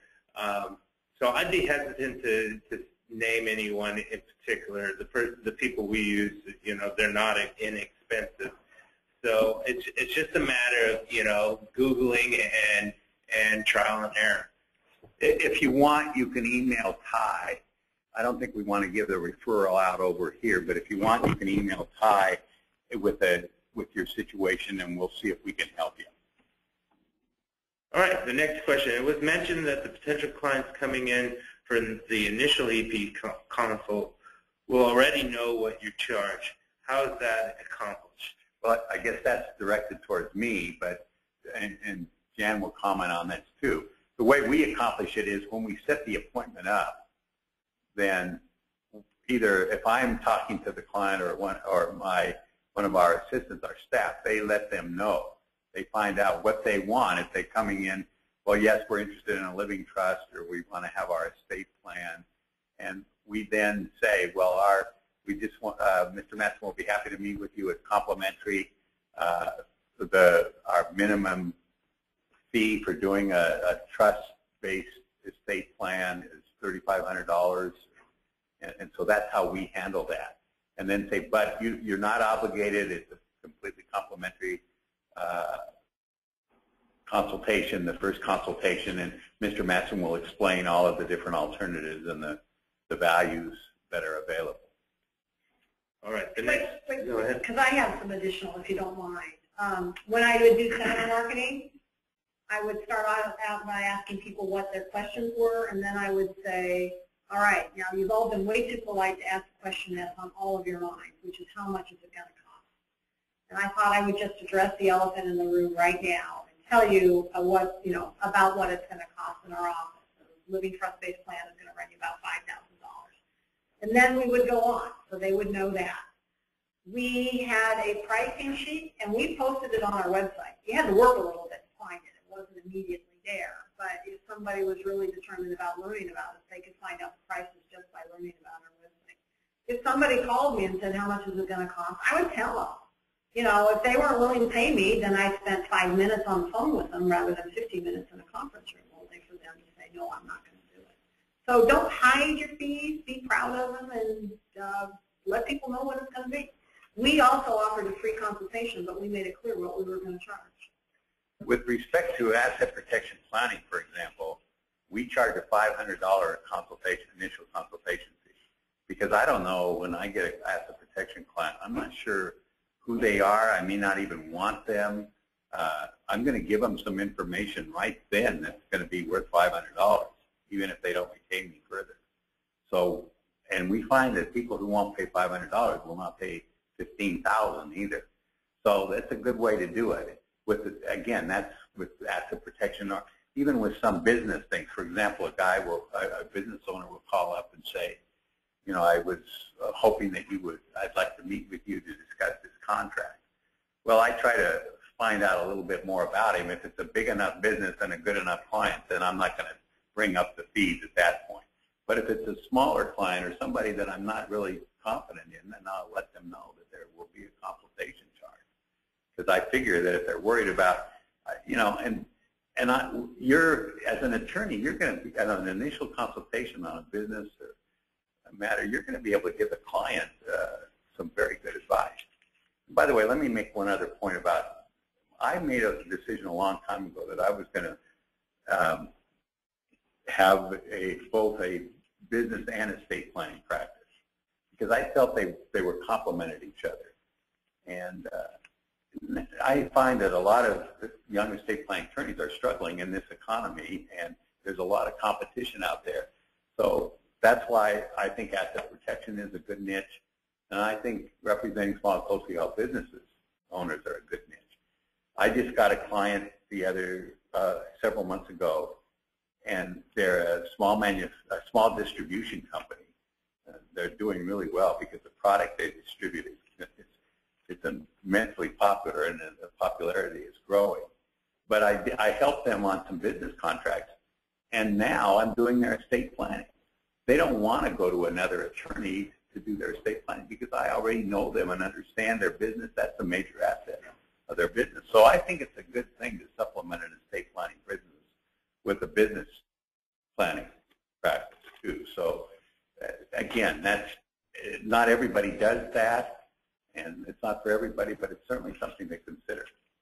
Well, we're slightly over time. I'm going to. So those of you who need to leave us now, go ahead, and we appreciate your attending today. For those of you who want to stay on the line and continue, we'll Ending today. Yeah, thank you very much. We hope you got something out of it, and I think the materials the PowerPoint will at least give you some good ideas. And Jan's presentation was terrific. I learned a lot. And vice versa. Thank you, Jan. Okay, the next question, what are the guidelines for referral fees? The percentage of the whole or flat fee? Is there a California standard? I don't think there's a standard, and it just depends. I think most personal injury lawyers give at least 15%. I think 15 or 20% is common, and so I don't think there is any standard. It works out. I've given referral fees anywhere from 20 down to 10, usually not more than 20. And I have a little bit more to say. They can be anything you want them to be. I'm not aware of any California rule about the percentage. You do have to disclose it to the client, and so the client has to sign off on that. And a lot of us give an awful lot of work away by referring stuff out without getting a referral fee. And it might be nice to create a stable of people who do pay referral fees for the stuff that you don't do. It's nice when those checks come in. All right. What recommendations do you have about how to dress in office? Well, I'm old school. And so am I. So I wear a coat and tie, and all of the attorneys working under me wear coats and ties. But other staff members don't have to be that formal. But my feeling about it is this. If a client's coming in to sign a will and a trust, it's probably one of the most important documents that they're going to sign in their life. And I just feel like they deserve my respect. And that respect says that I'm going to dress accordingly as if I were going to court. And I want to give them the impression that I care enough to dress right. The other thing is, our staff, we're all good friends and we're friendly, and we don't need to worry about being too stuffy and too formal or too informal. So I like the fact that if you're dressed, you usually act a little bit, you have more proper decorum, and it just, how you dress sort of has a little bit to do with the way you act. And so that's my feeling. And I know that other lawyers don't agree, and there's some that, the Levi Jeans lawyer or something, and, and some guy advertises himself as the Jeans lawyer, and that's fine, but for me, I just think if people are signing contracts and documents that are involving to them a major portion of their estate and everything that, I'm going to be in a shirt and tie. I have two more things to think about that. The first thing is I always think about my mother. She's 86 years old now. And she frankly would be offended if a lawyer were not wearing a suit talking to her. And she's worth having as a client. She's a nice person. She has the money. It would be a nice retention. I don't want to lose my mom because I am not dressed up in a meeting. The other thing, as a woman, I always found it essential to dress in a business suit, in that it sets my authority and it sets who I am. And maybe it's not as important now, but when I graduated from law school, women were still a little odd, and I've been sexually harassed for being a woman, and I just didn't even want to open myself up to that. So I always wore a business suit. And I still think it's a good idea. All right, next question. In your signing appointment, do you review every document with the client? I'm gonna jump all over, I'm gonna jump in on this one. We got to the point where we didn't really review any documents with the client. We prepared a flow chart showing how the plan was supposed to work, where the stuff went, what each document was supposed to accomplish. And if we showed the flow chart to the client and the names were spelled correctly on the flow chart and on the trust summary, they were ready to go. And frankly, walking them through every document was confusing. They wouldn't remember. Having the flow chart in front of the book meant that in the future they would have a better idea of what they had than if we walked them through the document. So no, we gave that up, and it provided a much more successful experience for us and for them. How about you, Jeff? That's more or less the same thing we do. We don't have necessarily a flow chart out, but I just talk about each of the documents. You give a brief description, and we go from there. We use the trust summary, and I spend about 5 minutes on it, and I even spend less than that on a healthcare power of attorney. All right, next question. How many meetings do you, as the attorney, have with the client? I have, it depends, if it's just a basic estate planning client, I have one meeting, the initial meeting, and that's all other than the signing. I don't always do the signing. I usually try to come in and say hello, and I want to be there if I can, just to say hello to the client. And we have one of my staff. Before I had the staff that I had, I did my signings, of course, on my own, but I didn't want to have, the worst thing for me that can happen is to have more than one meeting with a client other than the signing meeting. Now, that being said, if it's a sophisticated client with lots of money and lots of different things going on, then obviously that's a different ballgame. You have more meetings. You have some telephone conferences. That was the same thing for me. We got to the point where I would handle the initial meeting with the client, but my team would handle the signing meetings, and that was really just a matter of setting the client expectations. I would handle signings for weird stuff, if somebody had a graph or something. But otherwise, I generally had the one meeting with the client. All right. The next question, how did you establish pricing for various maintenance plans? We do it on the base. If it's a basic estate plan, then that's one. If there are more entities and more trusts involved, then we just estimate what the time is going to be and what the cost is going to be from our standpoint, how often the client's going to call us. It's a little bit arbitrary, but we've been doing it a long time, so we feel comfortable about most of the levels. Yeah, same. We would charge more for ILITs because we would get the crummy letters out every year. But like Jeff, it was basically a flat price, and we got comfortable with it after a while. Okay, the next question, what are your best tips for an attorney 1 year out of school trying to balance the business side of building a practice while still learning the legal side of the estate planning? Well, first of all, I think everybody who's running, if you're out there setting up your business as an attorney and you expect to make money, you have to realize that you're in the business of running a law firm. So you can't separate that out ever. That has to be there from the beginning. And even though you need to learn the estate planning part, that's where you need to get take advantage of wealth counsel. You need to study. You need to be able to maybe have a way of financing yourself for the first year or two. You know, I remember one of my best friends many, many years ago was an orthodontist. And he was just starting practice here in Orange County. And he told me he went out and got a $150,000 loan. And I said, wow, that's a lot of money. And he said, well, I've got to make sure that dentists know me because they're the source of my referrals. And this is the way I've got a plan for spending $150,000. Well, within 5 years, he had, I think, probably the top orthodontic practice in Orange County. Now, I'm not saying that you have to come borrow $150,000, but he focused in on the fact that he needed to meet dentists, and he needed to have them remember who he was and do things in a way. And so he had a marketing plan. I don't know what it was, but I just remember that's what he did, and I just know that he was successful. So you have to figure out what's going to work for you, and both from a financial and a legal standpoint. And one of the problems with practicing law as a solo practitioner just 1 year out of law school is that you don't know a lot about the law. And so you're going to have to learn, and that's where wealth counsel comes in. They provide good forms, and you can ask questions, you can attend seminars, but you're going to have to both to educate yourself so that you're in a position to do what you need to do.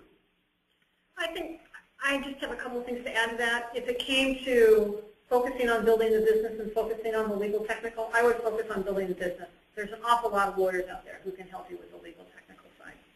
As far as the financing goes, one of the best pieces of advice I ever got was somebody told me to put away 10% of my revenue until I created as a reserve fund. And this is when I had a small office, and he said create a reserve fund of $40,000. Create a reserve fund of like 3 or 4 months. And so that way you don't have to borrow so much, you don't have to pay so much interest. If the extraordinary opportunity comes along, you can pay for it. But that, I think, gives you a certain amount of self-determination, the ability to build your business. It's also a source to pay referral fees to the people who help you with the legal technical side. And let me just jump in one more point in follow-up to what Jan said. There are a lot of attorneys in wealth counsel who are experienced who would be willing to co-counsel if you get in over your head. And if you get in over your head, then know that, first of all, know that you're over your head. Number 2, do something about it by either co-counseling or asking and learning on your own. Don't try to do something and leave with the feeling that, oh my gosh, I'm over my head, but I'll just do what I think is right and hope that it works. Don't ever have that attitude because you can't. That's unprofessional, unethical, and you need to serve your client. So go ahead, take the client, get the client in, then get help. All right. The few remaining questions are just a matter of getting materials, having the materials here, the PowerPoint downloadable, etc. So if you need or want any letters or information, a copy of this PowerPoint, most of you should already have it. Then just email me, and I'll work with Jeff and Jan and get that out to you. That's it for the questions. And Jeff or Jan, do you have anything you want to say? I just wanted to say, first of all, thank Ty, because he's the one that set this up on the technical end of it and spent a lot of time on making this possible. And I really appreciate him. I'm very fortunate to have him as involved with our firm, and he does a great job. And I really sincerely appreciate his efforts today. And I'm glad that Jan was able to spend some time with us, and we all benefited from her. And in conclusion, I just wanted to thank you for caring enough that you're trying to learn something. And I hope you learned a little bit. Thank you all. All right, signing out.